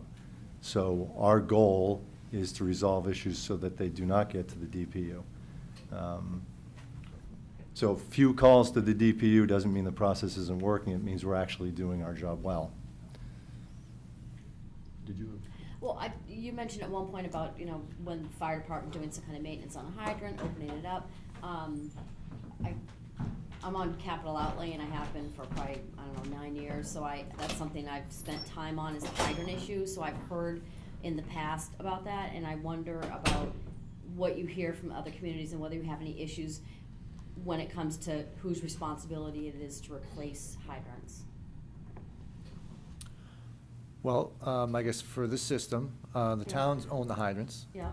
And for most other systems, if it's a public system, the town will own the hydrant. So either way. No, we have 2 systems, Oxford and Millbury in central Mass, and we own the hydrants. So as long as it's defined who owns the hydrants, it's pretty clear who should maintain them. Because I know Hingham does have a replacement plan for them. I mean, Yep. some people could argue that it could be more aggressive, Yep. given the age of some of the hydrants, but. And we inspect the hydrants, and anytime we have an issue, we let the fire department know, and we log it whenever there's a hydrant out of service, we let them know. And every street where we've replaced the water main, we also replace the hydrants. So is So it your we'll take care of experience that. with Hingham Hall and North Cohasset that they've been proactive and amenable to having to replace hydrants when there are issues, or is there ever disputes? I think in each of the 3 towns, we work collaboratively to get things fixed and repaired. There's some cost sharing sometimes, and there's often times where we'll replace the hydrant. So we try to work together. And there are times where there's a debate on who should be paying for the repair. and we'll have a discussion and make a decision, and, you know, maybe that's a cost-sharing model we come up with. Our biggest concern, well, most towns' biggest concern is the hydrant's there to fight fires, right? So we need it to work.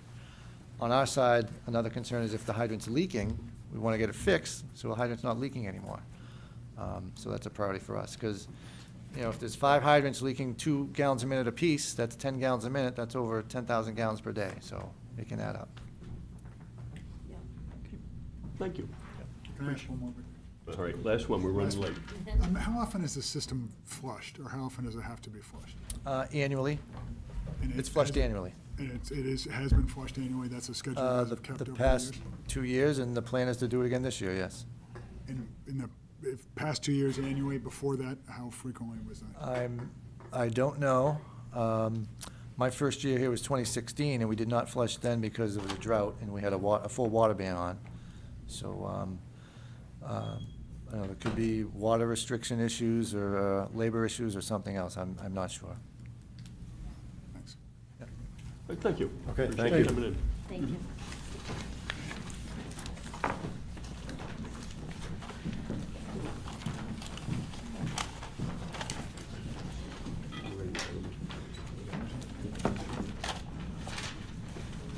Okay, now we have, gonna chat with our consultants, and, oh, Mary, do you want to come up too in case, I think the board will, the Water Acquisition Study Committee will head over there.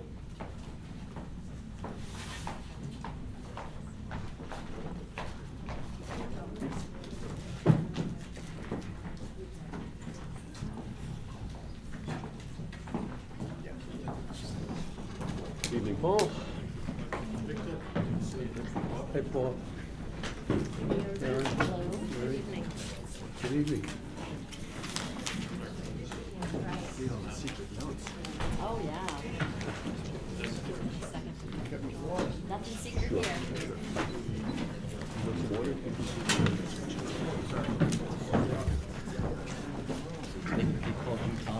I know, I was gonna keep it though.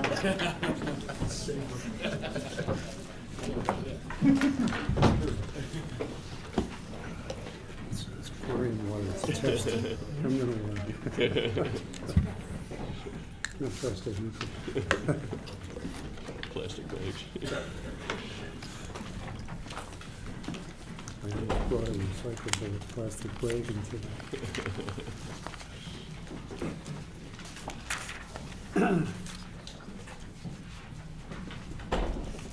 Ms. Kime, Mr. Dendaro, welcome. Thank you. I think we're going to jump right into it. Appreciate you waiting a little longer than I expected to run. And Dave, got some financial questions? Sure, well, maybe if you don't mind, Jim, we'll just kind of circle back and talk a little bit about, do you have the letter from, that I was, at the table that we were talking about? Yeah. Okay, would you mind just kind of taking it from the top? I mean, clearly, we had some discussions about differences of views or assumptions, and I'd love to hear your take on that. Well, my model actually did start with the DPU conclusion of 13,047, right? And that was the approved amount. However, the costs involved, to me, were the costs that they filed for the test year, right? So that was the basis for growing by inflation. And obviously the returns were broken out of that. So I don't see that there was an error there that would have driven this as significant a difference. I just got this yesterday, and I was tied up today, so I haven't been able to dig in detail. But I did look at the model in terms of the starting point. It was at 13,047. And actually, Dave, if I could just jump in to at least clarify that. We got the documents late yesterday. I was actually the one that forwarded it to Mr. Dondero, and it was last night. Right. So that No, we was the got it at the first same time. time. Yeah. The whole packet did not go to either Julie Keimer or Jim Dondero to last night. No, understood, and certainly, Yep. do the best you can, and we know where to find you if we have more questions. So, sorry, go ahead. Oh. The depreciation was taken out. It was based on the base rate case. The actual amount, though, was based on the gross plant. So the rate, the plant was 23 million. If you saw my schedule, I actually did a full waterfall of depreciation and new depreciation that came in. So it was 1.2 million was that existing piece, and it went out a good 20 years. So there could be another 10 years of additional depreciation. And Dave, you actually raised the point that I had mentioned in my meeting. I didn't spend the time trying to figure out the impact of that, because there is an impact to the 10% equity return and the debt, the amount of debt you're carrying relative to that base. So I can't tell you which way it goes, because I just didn't do it. I just knew that it had an impact, which is why I went back and recreated it.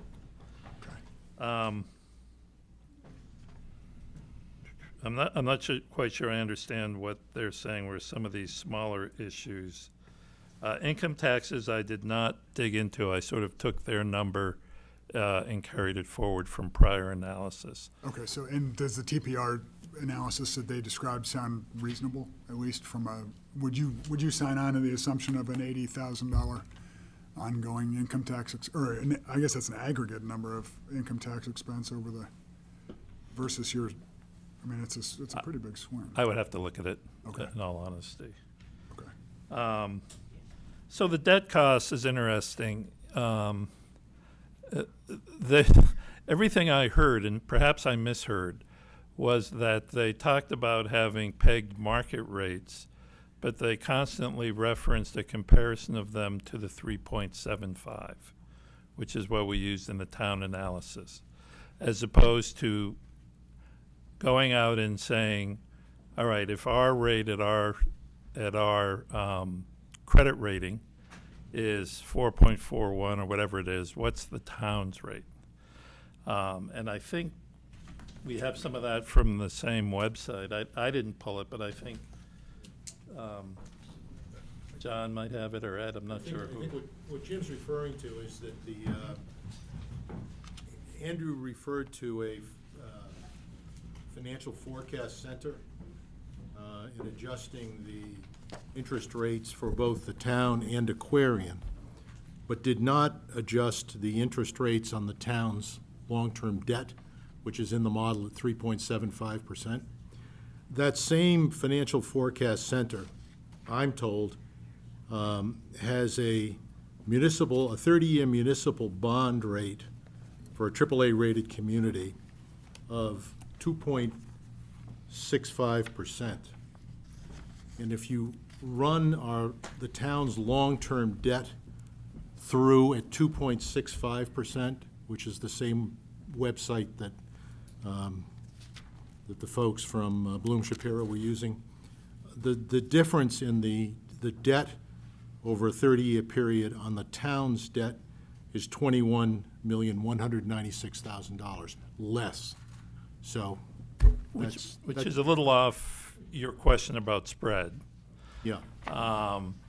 And the spread was actually 400, just north of 400 basis points. Right. Between the AAA municipal rate and the corporate rate, given the credit rating of Aquarian. So the 390 wasn't that far off. I had a rate that I pegged in the beginning, and I actually kept the spread constant over time. But what happened was, because I fixed the rates for 5 years, and the town was getting a new rate on the borrowing for that year every 3 years, the rates were changing at different points in time. Right. The reason I went to a 5-year rate and not 10-year for Aquarian is because there's always new capital coming in every year.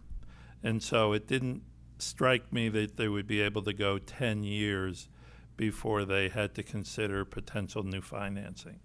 So I sort of picked 5 years as a midpoint to pick up some impact of an increase on a more frequent basis without totally going to a 3-year like the town. So, But you would agree, I mean, in your opinion, you said you envisioned a 400 basis point spread between the town and Aquarian. You stand by that today. absolutely. Yeah.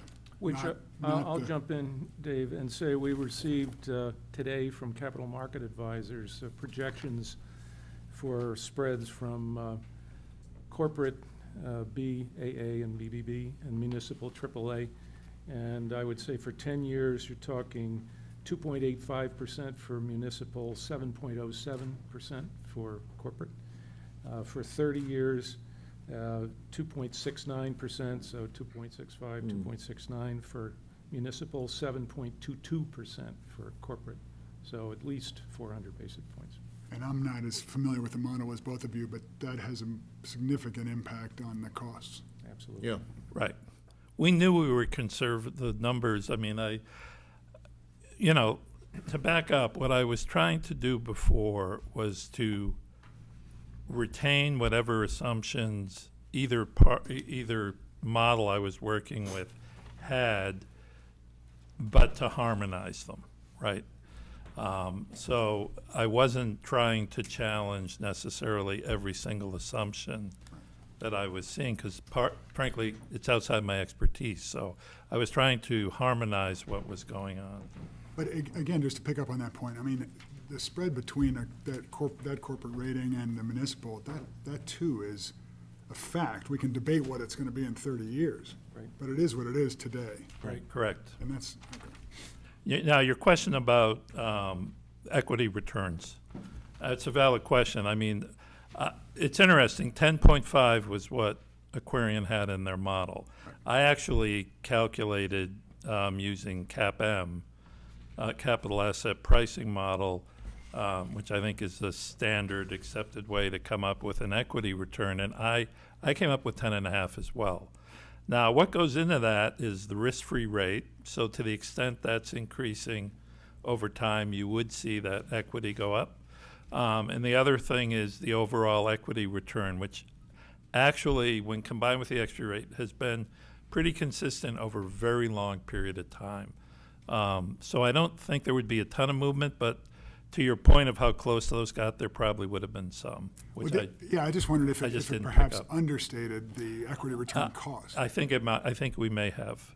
That's where it would have been picked up, though. The treatment plant lease is interesting because there is an option in that lease, and we have to remember this is outside. This is a separate entity, right? And it's an agreement between Aquarian and this entity. There is an option in the original lease for a renewal at the end of the lease period with a 30% reduction in the rates, and that's what we used in our model. So you've reviewed the lease? Yes. So that's where that came from. Treatment plant expenses, I'm not exactly sure what that difference is. So sorry, Jim, just circling back on the lease itself. I mean, how do we kind of square that circle? Does that 9.8 that they assert as a difference? Is that kind of a factor, or is that an interpretation? Well, I think it's an interpretation. I guess I'm trying to understand how you would have a special purpose entity that has a debt obligation, and will you be fully paid off? And at the end of being fully paid off, you require nothing back from this asset. Again, this is outside the DPU, right? So it's an asset that's owned by this special purpose entity.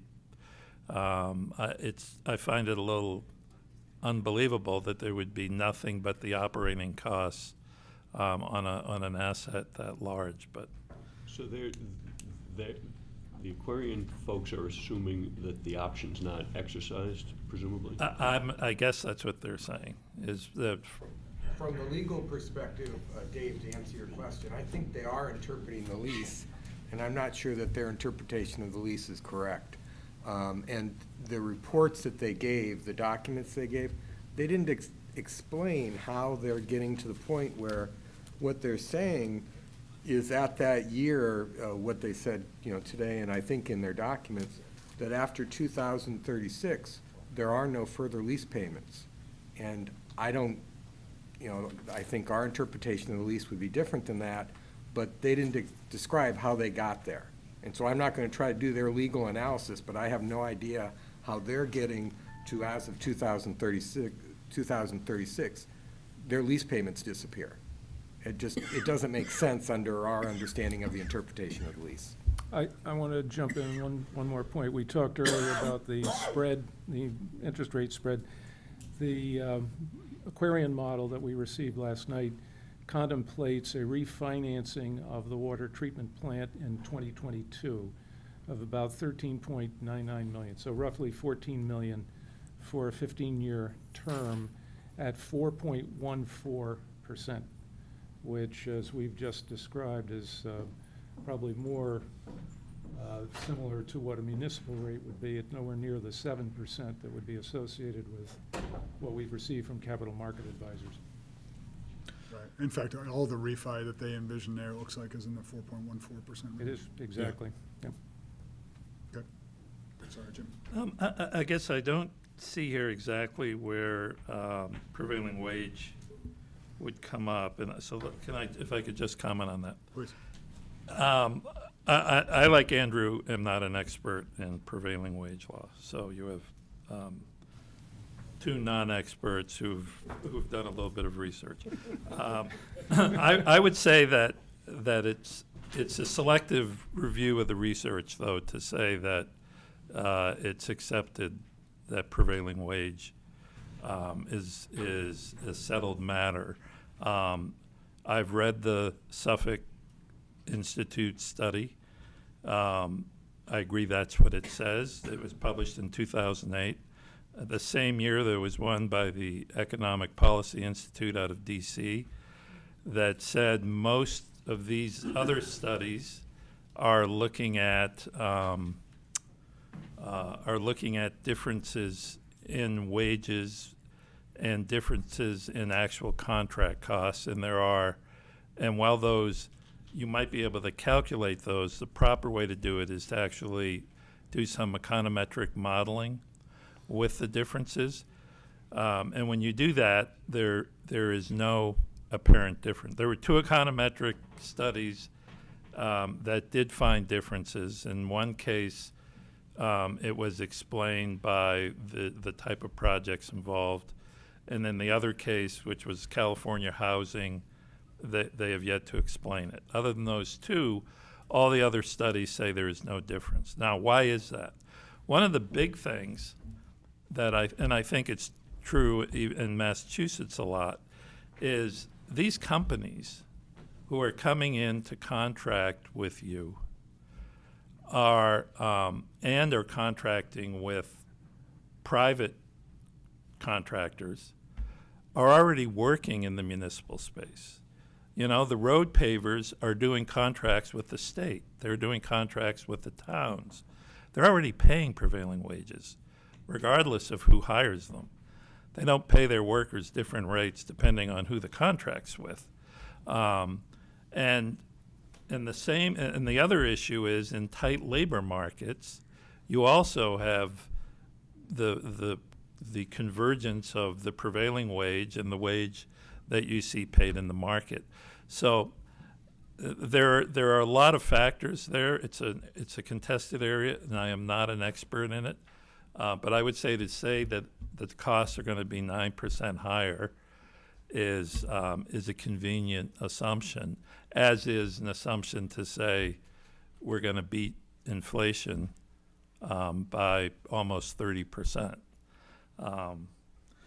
Which gets me, I guess, to the approved revenues, which is an assumption of 82% approval. And this is really one of the biggest numbers here.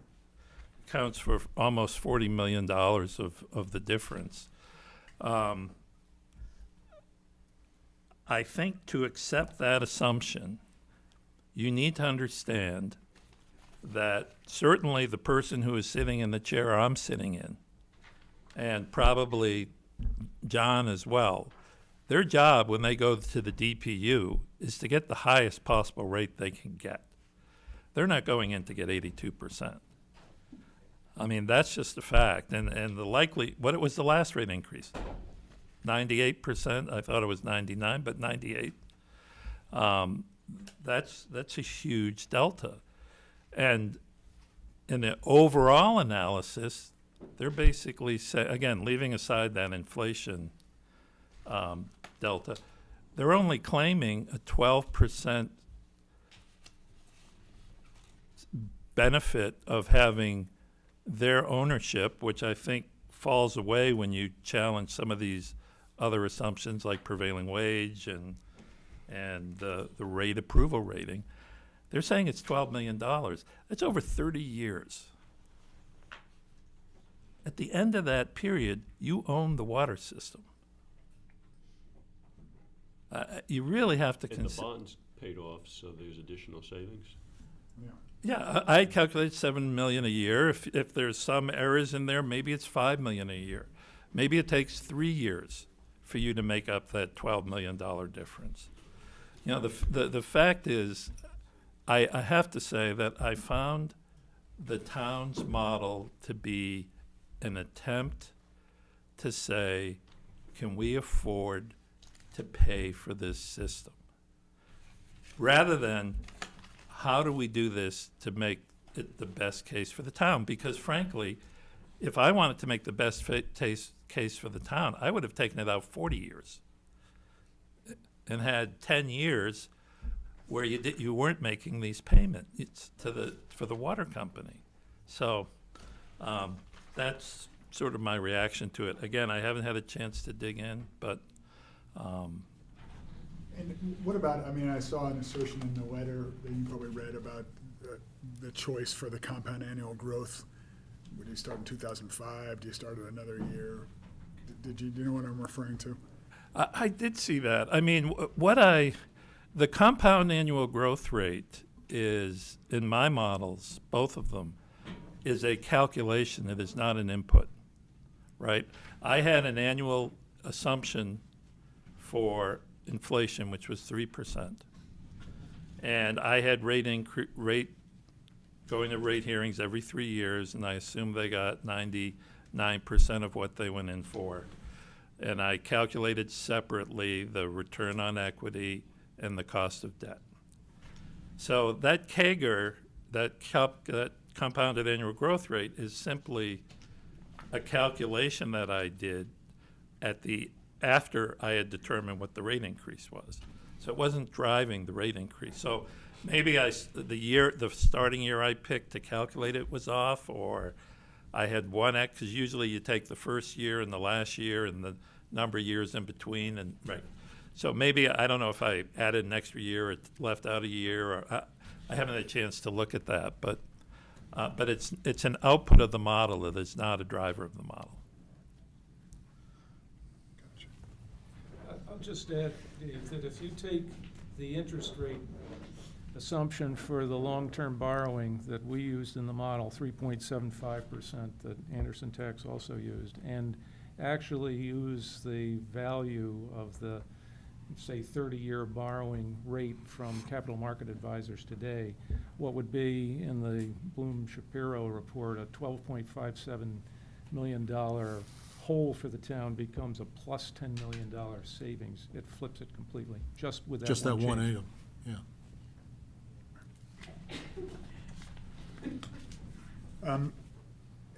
So thinking about the rate growth, and I mean, let's talk about that one a little bit, because I think, to me, I agree, it's a $40 million swing here, and that adds up.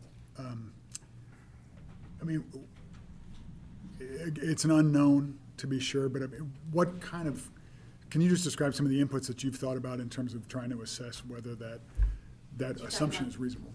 You're talking about the increase at the rate case, the increase in the rate, Yeah, kind of that. and just thinking about looking that into the future for the next 30 years. Yeah, I mean, you can kind of, you can play with it as much as you want and kind of drive whatever kind of response that you're looking at. When we were looking at it from the perspective of the town's model, when they came to us and said, we're looking at a 10% increase. We looked at what Aquarian had done over the past several years, not only in Massachusetts, but also in Connecticut and in New Hampshire. And their rates ranged from 13 to 16% at each rate case. And so, and I'm just looking back at some of my notes here, we just kind of looked at what was kind of an average, and it was more towards 12%. So we looked at their 10%, and we said that seems conservative. It's not on the high end. They could have gone higher. You could always argue maybe it's a little bit lower based on the model. I just got it last night and briefly looked at it today. Their rates increases are, if you averaged them back to a 3-year period, which is what the town model used, I kind of backed them back down to that. You know, they're somewhere between 6 and 8%. So that 10% is somewhere in between what we've seen they've done in Massachusetts and Connecticut and New Hampshire, as well as kind of on the low end. So it was kind of a good middle ground. And so we found that that was a reasonable rate to use and an assumption, knowing very well you don't know what it is till you get to the costs, but it was somewhere in between.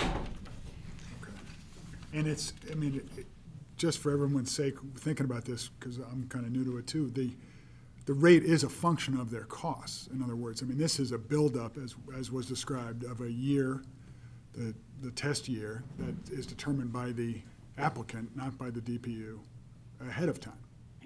And the longer you go between rate cases, obviously, the greater that rate increase is going to be. So again, you've got timing, and you're probably going to go in for a rate case, even though it's expensive to go in for a rate case, it's time consuming.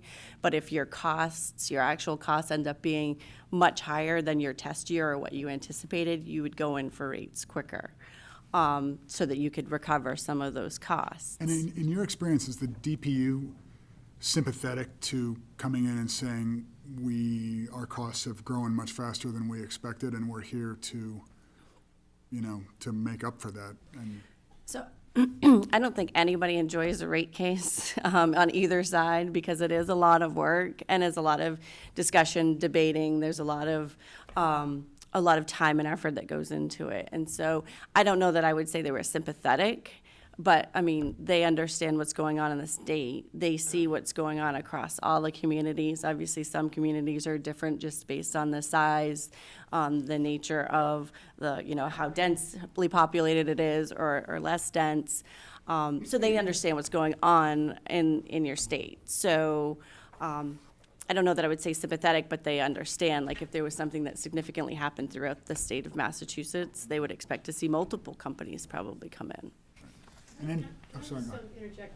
So one of the things I did in doing some of the research was to look at the other for-profit operating companies in the Commonwealth that are licensed by DEP to provide service to towns. So not contract operators that a town would hire, but these are companies that are providing water service to municipalities. Because I was sort of trying to get at this DPU expertise in setting water rates, right? So you think, well, if that's your job, you do this all the time, then you know something about this, right?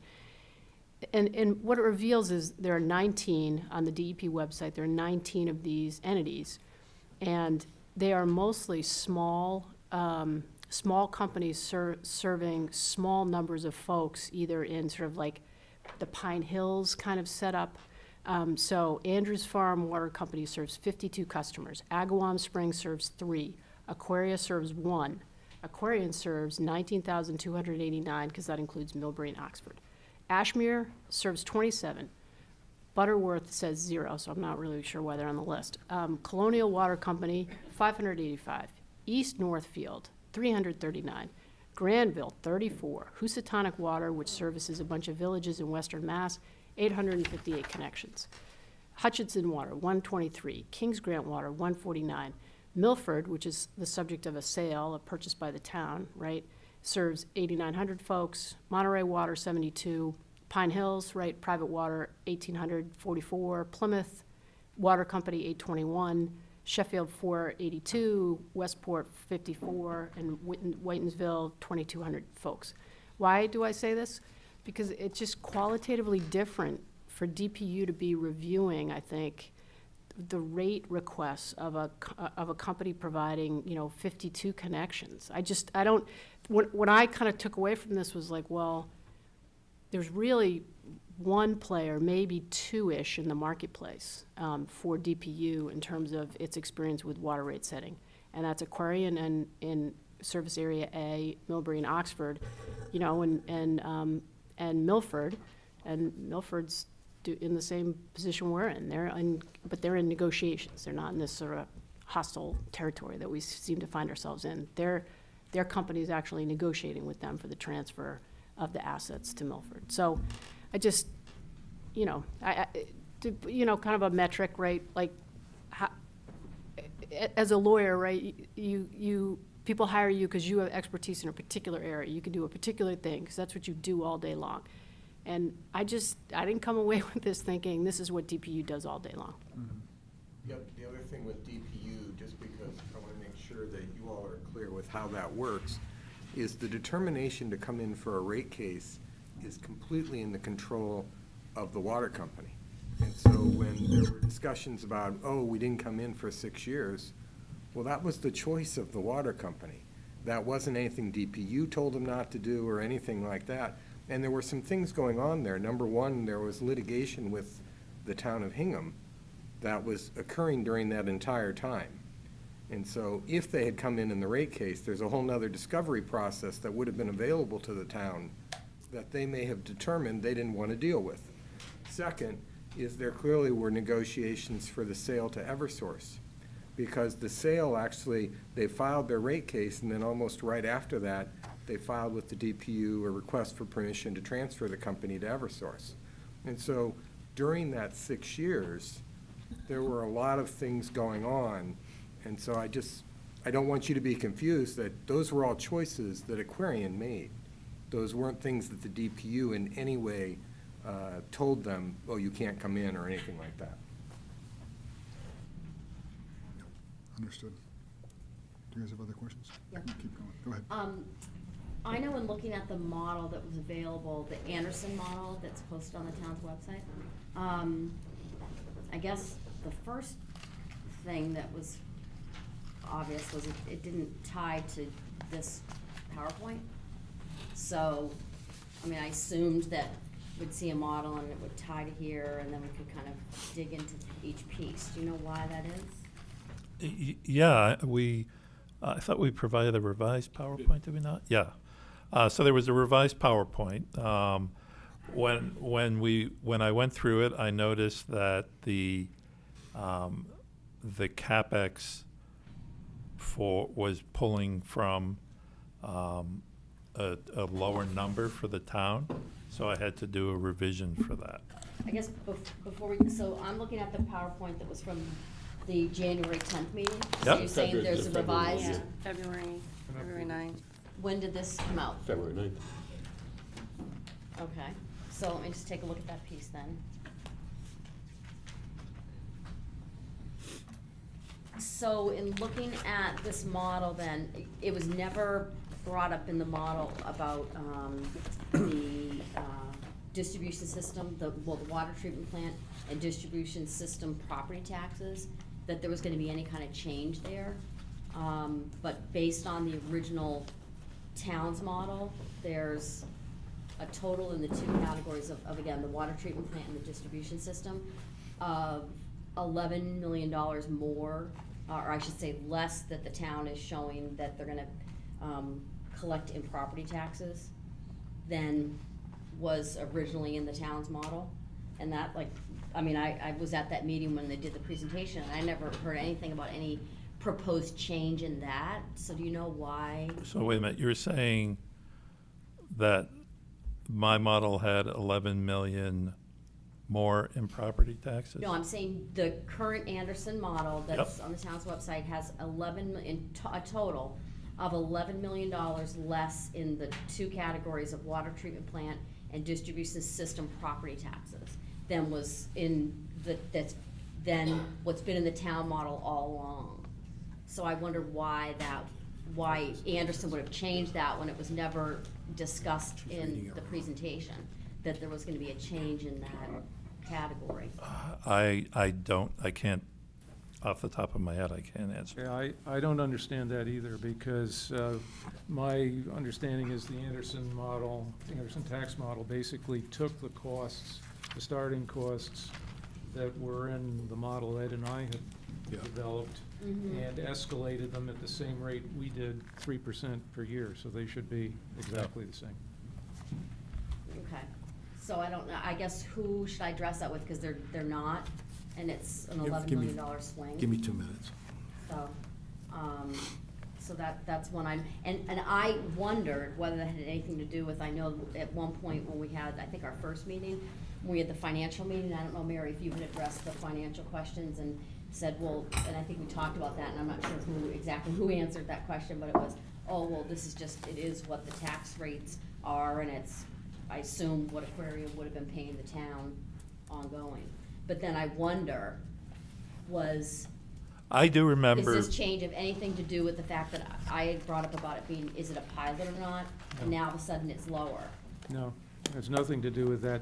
The tax numbers that we build into the model lift right off Aquarion's annual report to the DPU. We escalated it 3% per year, every year, which is probably higher than the taxes would actually escalate.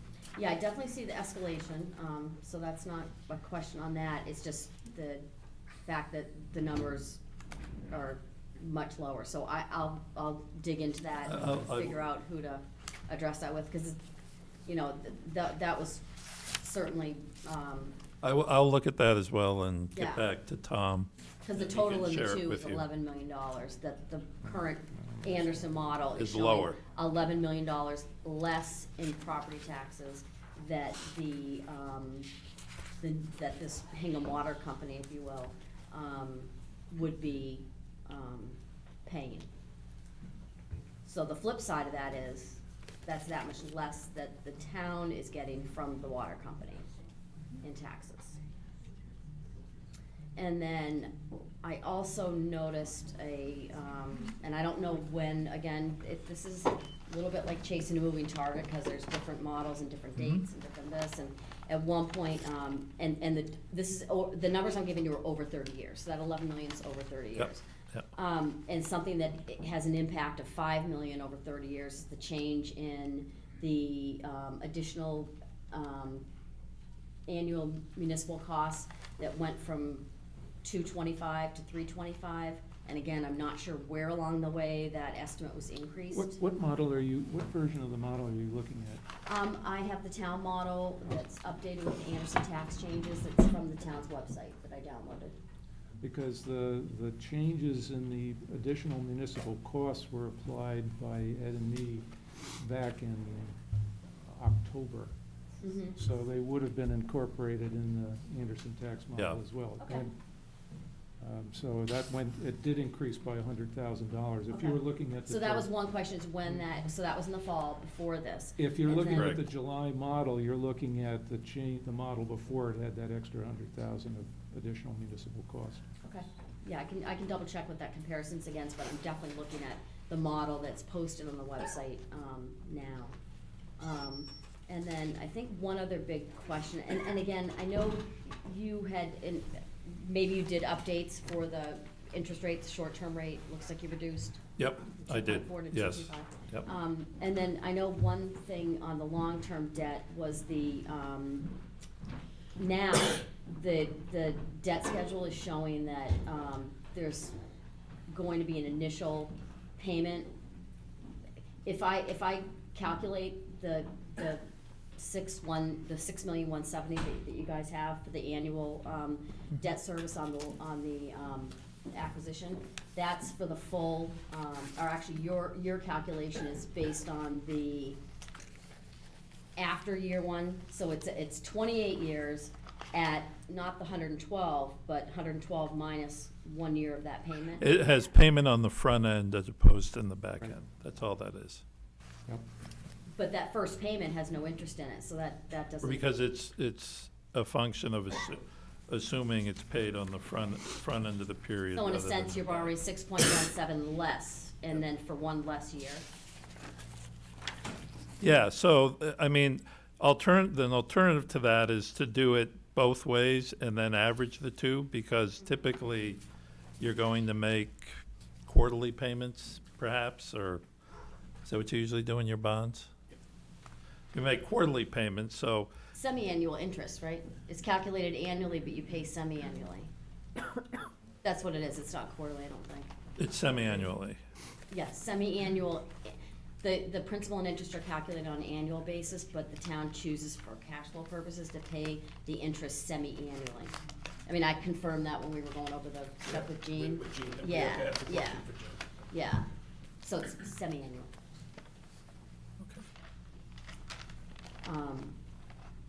So, I mean, I looked at that payment and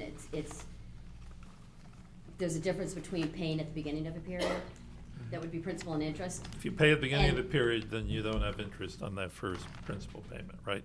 Pay at the end of the period, you have interest for the whole period, and you make the payment. Yeah, I mean, based on the calculation with it at the beginning of the period on the full amount, it calculates to 6,402,000.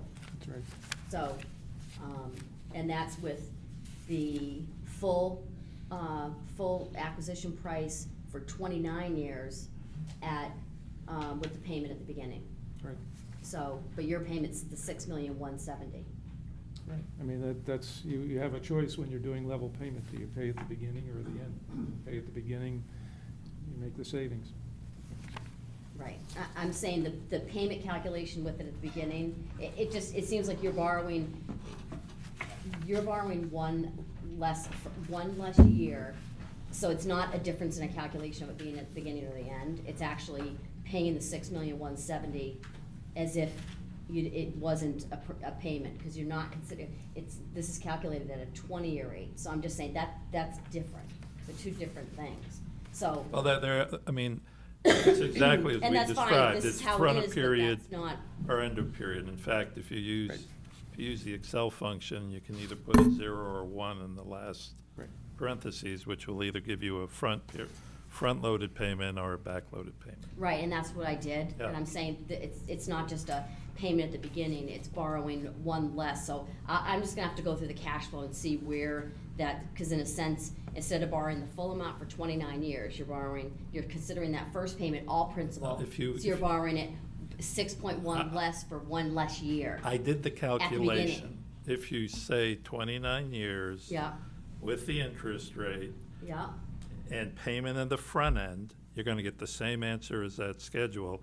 If you say payment at the back end, which is the default, you will get your number. Those are the two numbers. Exactly. I mean, that's what's going yeah, on. mine's a beginning in both cases, I'm not quoted, the 6.4 is a beginning also, but I'll go back and again direct my question, All right. and as far as circling back on. And then this might have been the big things that jumped out on there, but let me just double check.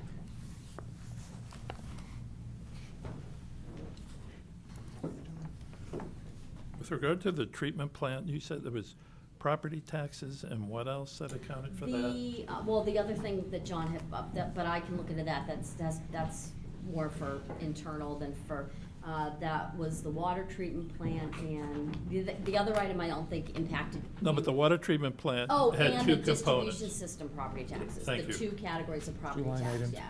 You have, All right. Which seemed like they've been consistent on every model, I don't think they ever changed, so I don't know how that can, they should be consistent. yeah. And then I guess I would ask, for Dave and I, as the financial people on the committee, if we could get a copy of this model with the formulas? Can't give it to you. It's our property. I just can't. I mean, it's our intellectual property. I can't. Yeah, because it looks just like what the town did, so, I mean, Well, the starting point absolutely was Yeah. the town's model. As the aquarium model we did, our starting point was the aquarium model. okay. I mean, we can certainly recreate the formula so that we can do our own, work on it, it's just additional time that it takes us to do that, but it's totally doable, it just would certainly save time if we didn't have to do that. Well, Seeing that we're getting. I mean, it's not feasible for them to do it. I mean, I assume that you have legal Exactly. restrictions, so. Those are my main questions on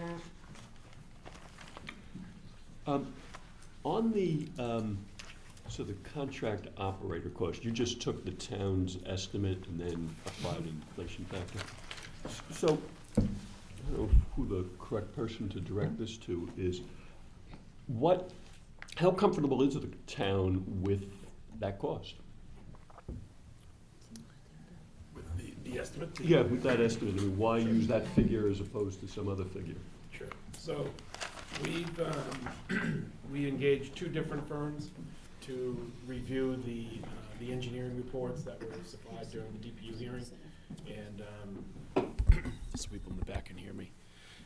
And all of those reports were given to these firms over the course of, I believe, 6 years. I think we got 4 bids as a result of these reports, and they're all very consistent. They were one of the companies, Woodard and Curran, actually also did a tour of the facility, is familiar with the facility. They do this for a living. This is their business. And looking at the scope of the project, the scope of the work that needs to be done, they provided estimates, both companies. And if I had just one estimate, Victor, I might question whether or not it was accurate or not. But I had two different companies provide independent estimates, and they were very close in range. So that tells me that they're in the ballpark. And we used in our model, as you know, I think, we used the highest of the bids that we received, again, in an effort to be conservative. And you're comfortable that the bidders or the people who gave you the estimates were familiar with the full range of work that you were looking for them to do? Yes. Questions? Can I ask one more? Sure, go ahead. I'm just curious, there was, in the letter from Mr. Walsh, there was a statement there, the header was Hingham officials' proposed plan for water main replacements far exceeds the funding included in the town's financial model. Town officials have indicated that they plan to replace all critical water mains and roads that are going to be repaved. That, I don't know exactly what that meant, but I don't remember ever hearing that, and I just wanted to So, ask. on February 11th, this is what I said to this committee about water main replacements. Hang on, I muted my phone, right? I muted my phone so that, I'm kind of glad this is happening to you, because I Okay. feel like it only happens I know, to me. you know, it's, so essentially, on February 11th, when this question came up, I said that, you know, there has been a great deal of mischaracterization about water main replacements. And what I said at that time was that under no circumstances was the town contemplating that every road that was part of our road building program would get a new water main. That would just be cost prohibitive.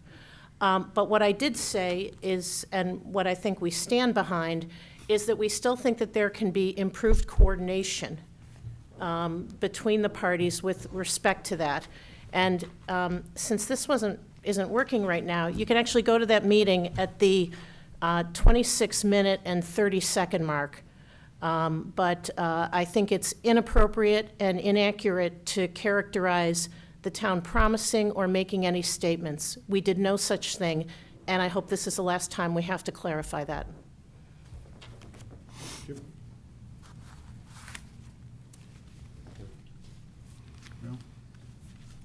So,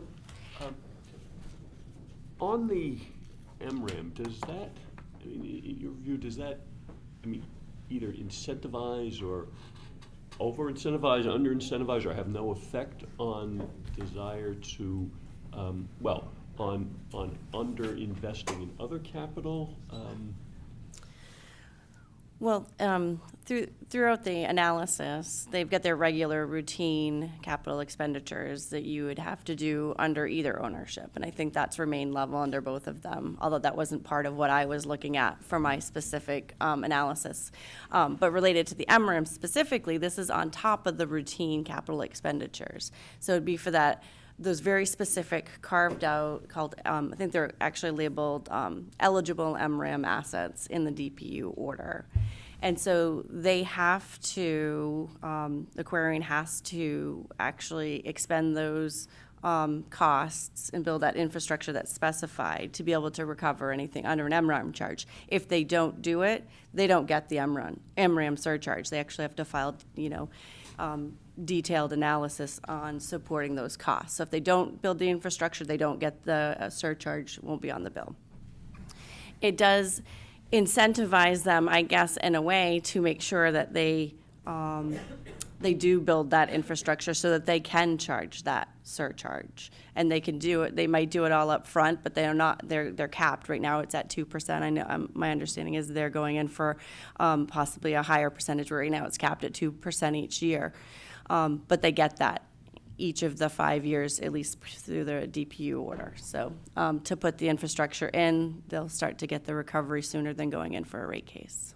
And then how does that affect the next rate case? I mean, there was language, I think, in the DPU. So my understanding of what happens at the next rate case was that that MRAM surcharge would reset to zero, and those eligible assets would then be included in the utility plant. We talked a lot about the utility plant earlier in the earlier presentation or discussion. So it would go into that, and then they would start earning a rate of return on whatever infrastructure they actually placed in service. That's my read of the DPU order. It says they've got 5 years to collect the MRAM, and then at that point it goes to zero, and then all of the infrastructure, all the costs that they've expended would go into that utility plant, which ultimately becomes part of rate base, which is part of the return that they receive. So the more they put in, the more they earn at the next rate case. I know you've had a very little time to look at this information, but let me ask you just a very general question about whether there was anything else you heard in the course of the evening that you'd like the opportunity to respond to or address at this point or later. No, I think, I've already commented on the prevailing wage issue. That was the one comment that wasn't laid out specifically. I have something. Having spent some time reading about MRAM since February of last year, it was new news to me in reading the Blum-Shapiro report that Aquarian had filed a motion to reconsider with the Department of Public Utilities to basically raise the 2% annual surcharge that will start hitting ratepayers' bills this September by 50%, from 2% cap per year to 3%. And so the effect of that, looking at the report, basically saying at 2%, that's going to equate to about $13.7 million. At 3%, that will add another $6.8 million to the MRAM charge that's going to hit ratepayers' bills. If it's allowed. If it's approved. If you know you got the 13.7, the question is what's going to happen with the motion to reconsider. I think the justification being that Aquarian needs to recover that extra percent in order to hit the 1.25 mile threshold for qualification for NRAM in any year.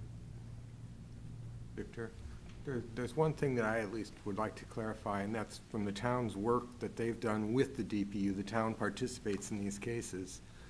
And in the order that came out in 2012, the DPU hearings leading up to that order in 2012, unaccounted for water was a major issue. That was something that the town was very upset about because the unaccounted for water was hovering around 20% or over 20%. And the town pushed DPU to push back on Aquarian to start doing something about that. In fact, the town requested that the return on equity be reduced because of their lack of dealing with the unaccounted for water. And so and we fought about this. I mean, these were major fights going on at the DPU, and the DPU did push. They did not reduce the return on equity as the town requested, but they did push Aquarian to deal with unaccounted for water. So I don't want this impression that somehow Aquarian decided, oh, we're gonna do a bunch of things. The town has pushed and shoved and fought on this. And I think the benefit now is that unaccounted for water is going down. But the town has worked very hard on this. Is the town satisfied with the results? The town would probably be most satisfied once Aquarian is able to get to the DEP limit, which is the 10% that we believe they're supposed to be at, and I think the DEP says. The DEP gives them some flexibility, you know, if they're around there. It looks like the unaccounted for water is going in the right direction, which is great. And so that it was brought up at this DPU hearing as well, with the most recent one, but it was not quite the fight that it was back in 2012 because the amounts were not as bad as they had been. And I would just add that, you know, with respect to unaccounted for water, and if you look at the history, you've seen a lot of ups and downs. So I think the real trick is can you sustain the gain? Another important thing, you know, we haven't talked a lot about water supply, but, you know, if you think about our stressed watershed and water supply management, there's been talk over the years about, you know, whether it would be in the town's best interest to secure an additional water supply or to perhaps, you know, change the withdrawal limit. And that's really regulated by the DEP through their process. But we've understood over the years that if your unaccounted for water is as high as ours has been, the DPU is less inclined to either, you know, raise your withdrawal limit or look at a source. They'll basically say, DEP, sorry, you know, they're basically saying, look, you got to show us that you're taking care of what you have. And so, you know, there were a lot of different things. I would also add that, you know, unaccounted for water is a term that in 2012, when the town initiated the feasibility study, nobody really knew much about it. Nobody really talked about it. You know, we kind of learned about it pretty early on. I think the visibility that has been put on unaccounted for water through this feasibility study is a contributing factor in the efforts to reduce it. I often wonder with this, as well as with rates, whether we will see that same consistent level of commitment if the possibility of the town acquiring the water system goes away. In many ways, Aquarian has been on their best behavior for the last 7 years. You know, I just often wonder when this is resolved one way or the other, can we expect what can we expect going forward if the town chooses not to purchase the water company? Karen, this may be a question for you. I was hoping I'd get something. No numbers. So what role, if any, does DEP play with publicly owned systems in terms of their relationships with their ratepayers and also with overseeing or not overseeing the capital plans of the company? Sure, and you know, maybe I'll back up for a second and talk just for a minute about the role of the DPU with respect to public utility rate setting. And so, you know, rough analogy, right? There needs to be a public voice or a public spotlight in a situation where you have a for-profit monopoly that's dictating an essential service, so like water, gas, whatever.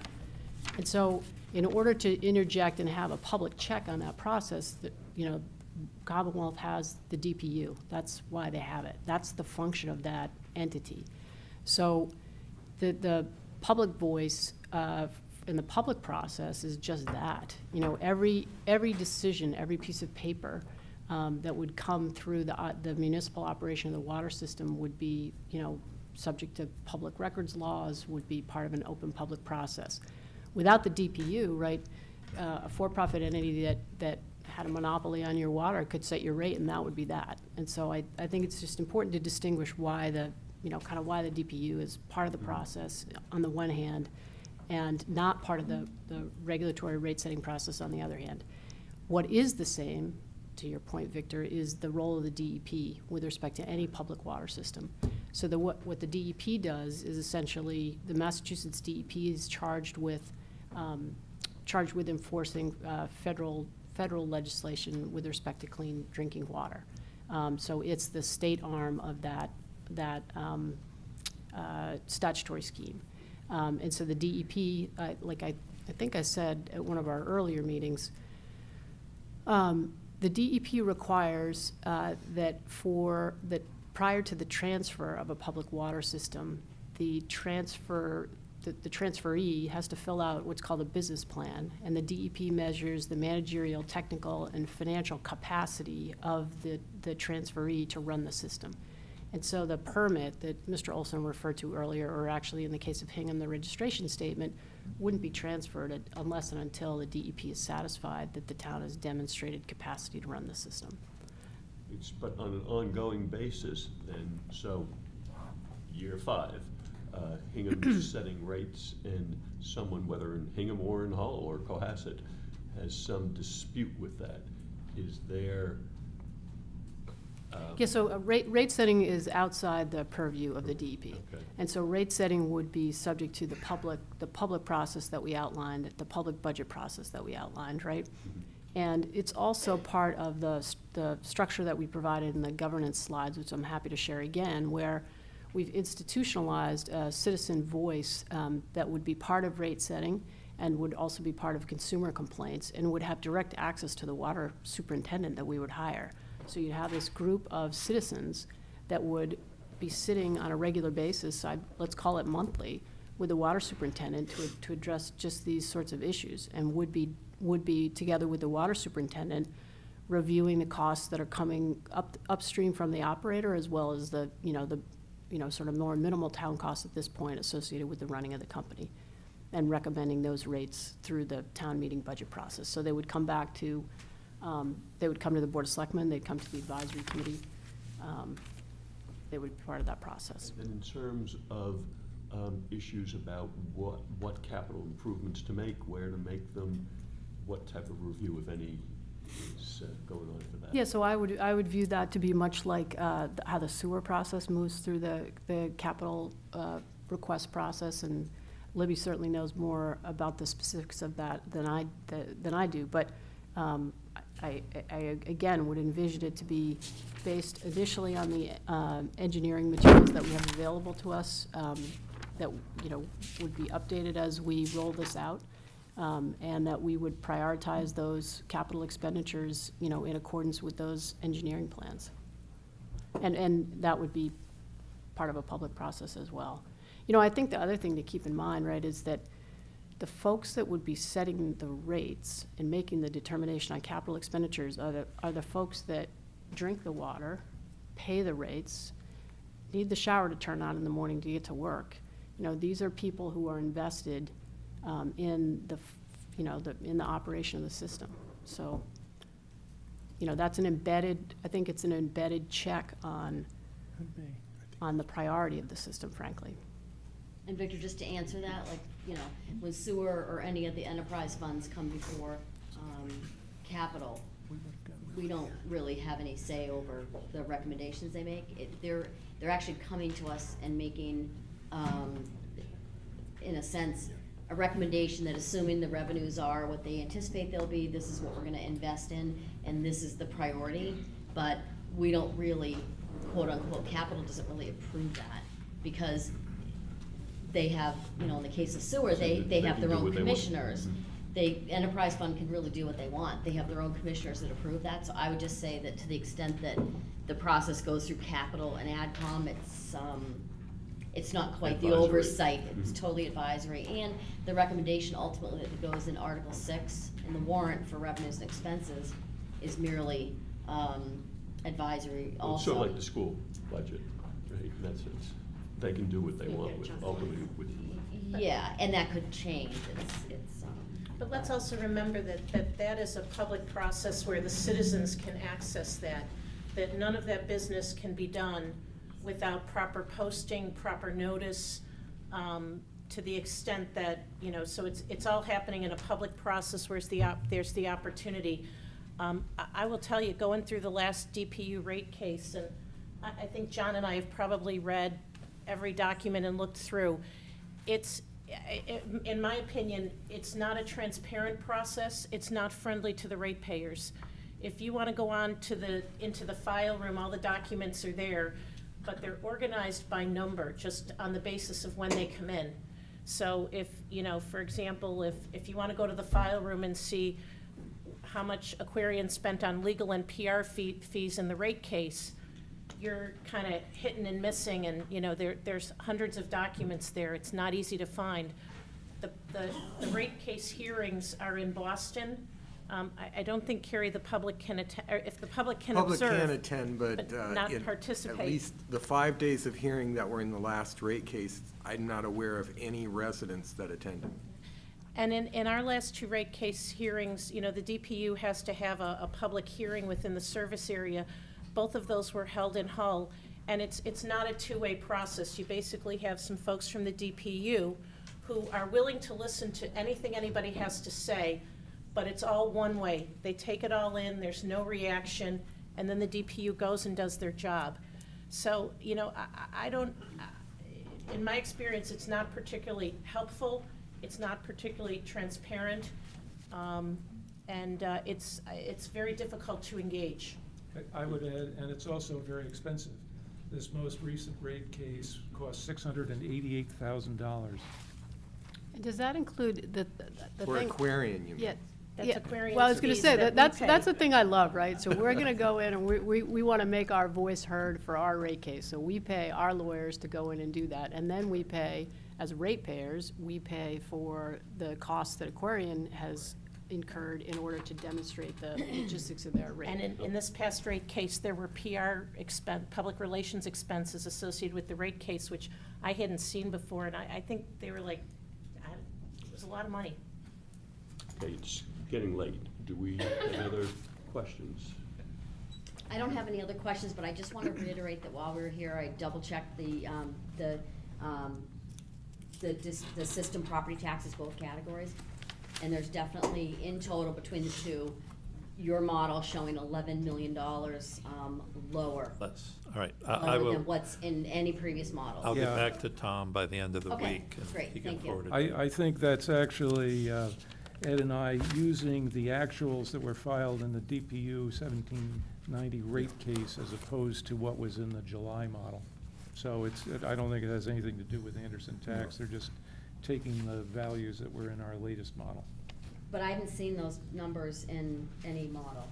So if that's the case, Yeah. I'd love for you, if you could let me know, John, which model it is that reflects those rates, because Yeah. those amounts, every model I saw reflects the higher amount, and, John, if you resolve that, can you just shoot me an email? So, yeah. thank I'm you. I'm sure it's the source, Ed and I, in terms of the data that we used updating probably Right, the rate case. because I'd love to know, like, when that was updated, because I'm not sure if Okay, that was so in. they'll get back to- Yeah, if that yeah, was they'll get back to- after theirs, then how could they have that number? Victor, if I Yes. just do one other thing, because there was an implication in the documents that we received last night that the process that the town had set up with the Board of Selectmen as water commissioners, et cetera, was somehow not going to work with Hingham Hull and Yeah, I was Cohasset gonna and speak to things. that as well. I checked with, as you know, the town has retained former DEP Commissioner Bob Gollage to help in this transition process.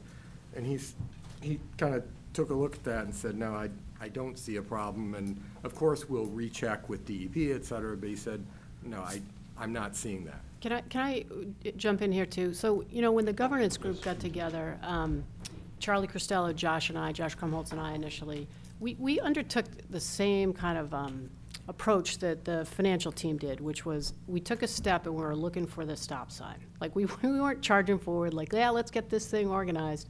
We were methodically going through the process to say, can we do this? Can we do it and should we do it? And so part of the starting point for the analysis is actually the special acts, right? The special acts make pretty clear that we have authority over the public water system known as Service Area A in 3 separate special acts. And it includes Nantasket and Nantasket Beach in the initial phase, and then it includes all of Hull and North Cohasset. And it includes an embedded right by the town of Hingham to purchase the system. So you know, if people want to argue with this, they have to argue with the Graydon General Court, because that's where the authority for the town of Hingham to exercise this right comes from, and the right is with respect to Service Area A, and the legislature very purposefully and very specifically set forth that authority in those special acts. So you're suggesting they didn't see any problem with it? Well, right. Right? I I will guess- confess, Victor, I didn't go back and look at the legislative history. And not only that, I Victor, guess but I'm under missing something on under that, the though. case law, the town's required to buy the entire system. In other words, we don't have the option of buying just the portion that's in Hingham. So it's a system as a whole. I don't know if I just want to clarify, I don't know if I'm missing something, but is what you were referring to, Carrie, was that because I don't think people dispute necessarily the town's right to buy it, but weren't you talking about, wasn't the issue you brought up, was the selectmen as commissioners? Well, as 'Cause I commissioners. heard two different things, and I was trying to figure out how. It was a couple things. It seemed like in the documents that were submitted to the committee, that it was both commissioners and also the fact that a number of customers would be in Hull. And in fact, there was a discussion tonight at the table of 38% or something like that would be outside the town of Hingham, and somehow that's a major outlier. And so that's part of the reason I went to the former DEP commissioner and said, you know, is that gonna be a problem? He said, no, that's not a problem at all. So that's just reconfirming what we had already been hearing, and it sounds like exactly what you Yeah, were and I hearing just think say. it's qualitatively different in this case, right? I read the letter as focused on the customers as opposed to who was the water commissioners. Mhm. But, I mean, obviously, that's another question Yeah, for the I warrant was just article. but responding to that. sure. Well, and John, I think you were maybe going to so- speak to it. So, Oh, sorry. all right, do you have another point you want to make? Well, oh, Can I make one more? Sure. I just want to, and I'll be very brief, but the question has come up in the past about, you know, under the enterprise fund, the ability for the enterprise fund, should something unforeseen happen, particularly in the initial years. And I just wanted to let you know that last night, the Board of Selectmen voted the FY20 enterprise budget for the water company, and we're keeping Aquarian rates flat for this next year. So in Service Area A, we will be collecting $13 million worth of revenue. Our costs, based on Mr. Dundaro's fine analysis, suggest that in year one, again, because we're doing short-term borrowing, the costs that we will incur are $8.5 million. So basically, we have a $4.6 million revenue surplus. John and I met with Gene Montgomery to talk about different options for that. And down the road, with some experience, we could establish a rate stabilization fund. We could establish a capital improvement stabilization fund. Our preference for right now, with guidance from our treasurer collector, who also checked with respect to enterprise funds, is that we keep it available as revenue surplus, which gives us flexibility to use it in different ways. So if you think about that, in year one, we're going to be establishing, for lack of a better word for the water company, a fund balance that in the first year will accumulate $4.5 million, which is, I think, about 40% of the annual cost of the system. So I know that there have been questions and comments made about, you know, what happens if something unexpected happens. We believe that one advantage of the short-term financing in year one is it gives us some revenue flexibility and the ability to create some free cash, if you will, in the enterprise fund. Now, it has to stay there. It absolutely has to stay there, but it gives us some peace of mind. And again, this is something that we do in our town operating budget. It makes sense to do it in this enterprise. Okay, thank you. So you'll get a copy of that budget. I think we do. He already has. He has it. I sent Joe Great. last night. All right, thank you. We appreciate you coming up. It's been helpful, thank you.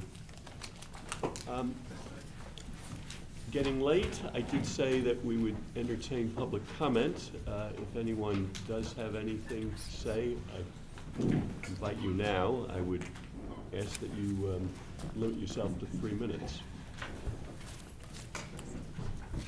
Yes, Ms. Burns. Thank you. Mr. Chair, thanks, Jim.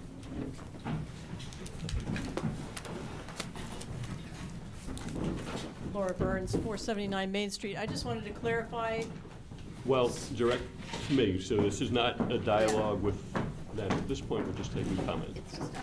Well, perhaps you could clarify what Selectman Powers said, which is that, speaking of setting up stabilization funds and places to hold money that might be in excess of requirements in a certain year, she said we could use it for all kinds of different things, and my understanding is, of course, that you can only use it for all kinds of different water system things. That is right. Some people have, I've heard it, concern expressed that perhaps the town would take the money and, if it was extra, and use it to build roads or schools. No, my And understanding of enterprise funds is that it has to be used for the enterprise, so any surplus would only be water-related. Thank you, just wanted to clarify that.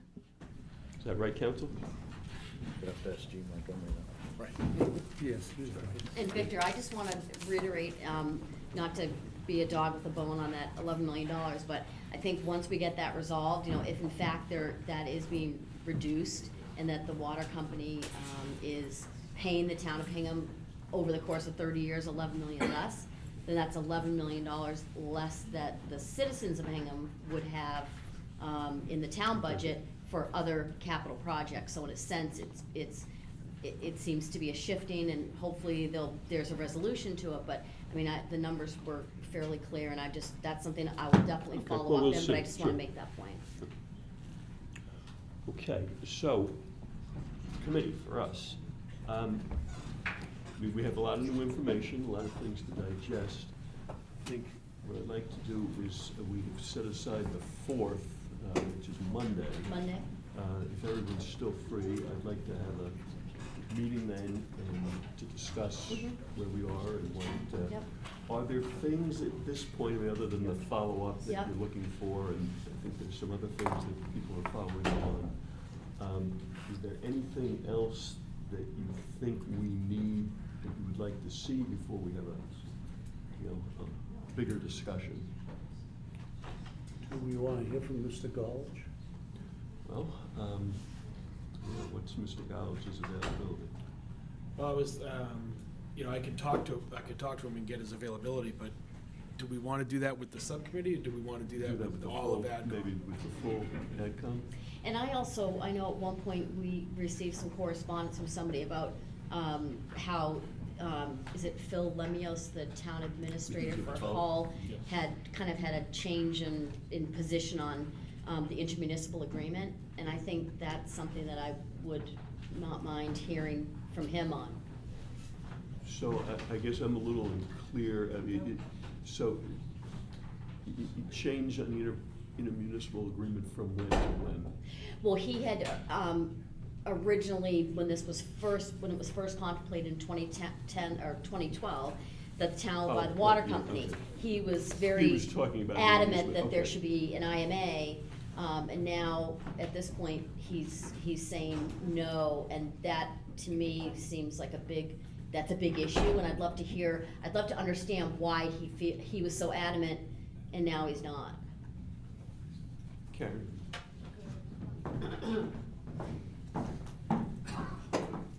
Karen Johnson, Board of Selectmen. In 2010, before we got into the details of all this, there was some notion that we would conduct bulk water sales to Hull. So we'd come to the line, we'd stop at the line, we'd meter the water, and then Hull would distribute it. And in that situation, we would require an intermunicipal agreement because we're selling water to Hull, and then Hull would in turn distribute it. This, as we got into this, as we understood our authority under the Special Act, the notion of a public water system being Service Area A, all of that evolved to, I think, the point where Phil is now, which is, we don't require an IMA. What we're doing is actually servicing customers in Hull. I think, I think we talked about this again the last time maybe we were together. I would contemplate some sort of memorandum of understanding with both Hull and Cohasset on issues that would directly affect those towns. But the customers are the customers of the water system. And so the IMA in that case is just not the appropriate document. And So would this MOU then be provided to the subcommittee? Yeah, I think it's a transition document that we would To the develop extent with it's the. done. But Yeah, I'm I mean, saying it's, prior to town meeting voting. no, I don't think, I think it's a transition document. So in terms of the MOU, you're talking about things like, well, their road, coordinating with their road paving Right. program, that type Right. of thing. Right. Things that would have an impact on their town health. operations. That's right. As opposed to the individual ratepayers. That's correct. Right. Yeah, because I know, Dave, on our call today, we have a bond council this morning. I mean, they were pretty clear that with the general obligation bond, you would expect to see the either intermunicipal agreement or the memo of understanding. So to me, they kind of go hand in glove with the authorization of the purchase and the debt issuance. To me, that's really all kind of.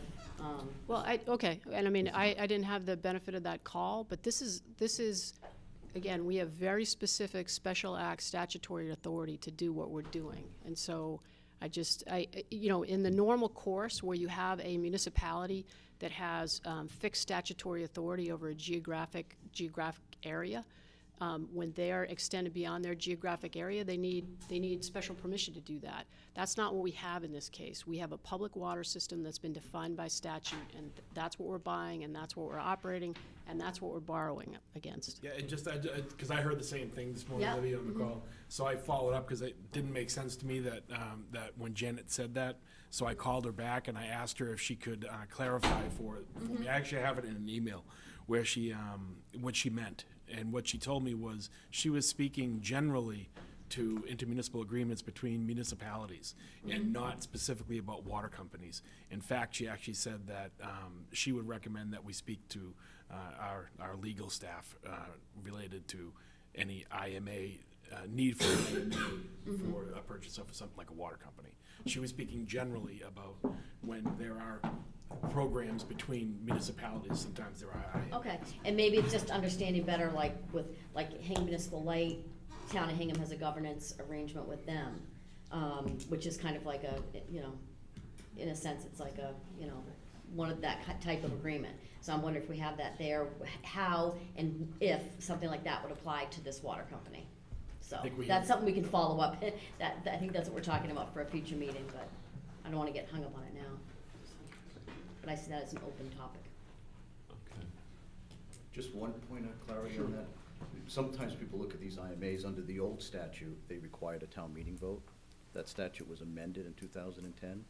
So Board of Selectmen in each town have the authority to enter into any of those agreements. So it's not something that's contemplated would be a warrant article at a town meeting either way. Yeah, I don't think anybody necessarily saying in a warrant article, but in the spirit of transparency, it would be nice for citizens to know what that MOU is. Other items that we think are outstanding, you doing a review of 41 towns, are you comfortable with where you are, the data, you still taking a look at that? These two. Still digging, Yeah. but I think it's a matter of digging, not necessarily a matter of Right. requesting. So you finally got the names, right? I went, just plugged it in the website until I got it. Yeah. Okay, all right, so, Monday, we'll have it posted tomorrow, Monday at 7:30. So regardless of how we come out, we need to have comments ready. Bob has drafted NN and OO. Yes. If I have the letters right, so. Is that the selectmen as Enterprise commissioners? Selectmen as commissioners. And the enterprise. Fund. So. They're not finished, but they're Yeah, been largely done. Right, we need to get Yeah. them in, you know, as we do for all of our things, we just need to put a framework to things. For example, the budget will be incorporated into OO, and we didn't have that until. Libby, can you take a crack at the transition one? Sure. Okay, all right, and I've sort of, will take a crack at the main item, MM. And that's the acquisition, right? That's the. Which we could also piecemeal out, like Dave and I, if we were gonna break it out to operate, you know, Right. to financial, we Right. could kind of And do some of clearly, it's that. gonna depend, you know, it'll be modified depending on what our views are, and it'll be modified again depending on what the full outcome views are. Okay. What, can you just remind me the timing? What kind of, we're working back from what? I mean, if you look in your crystal ball, what kind of deadlines? Do we have an idea on the AdCom hearing date yet? Well, so what I'd like to do, I'm anticipating that Monday we're going to have a discussion. I don't know that we would, maybe we'd be ready to vote. I don't know that that's likely. I think the 6th was available for everyone also, so I think I would probably post for the 6th as well. You checking the calendar there? If we needed another day, well, let's talk about it. Is the Friday possible, or would you rather do Saturday or Sunday? That week? Friday the 8th. Friday the 8th, Saturday the 9th, Sunday the 10th. Saturday is the public meeting, right? It Yeah, is, yes. 1 o'clock at the 9th. I can't do that date. You cannot do the 9th. I can't do the 9th.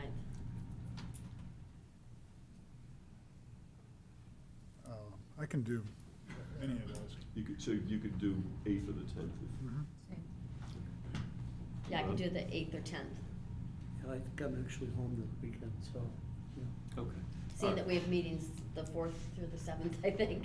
So right now, we're talking about the 4th, likely the 6th, and perhaps another one on the weekend. 8th or 10th. If, yeah. Okay. Yep. All right. I think a motion to adjourn. And then actually, Is it- just on timing, Dave, so then we're talking that potentially after that, up to say the 10th, then going to full AdCom that week after that? It would presumably go to full AdCom. Well, I guess I'd have to And defer we don't know to how many Donna. hearings there'll be? I would have to Okay. defer to Donna on that. Okay. Motion to adjourn. Second. All in favor? Aye. Aye.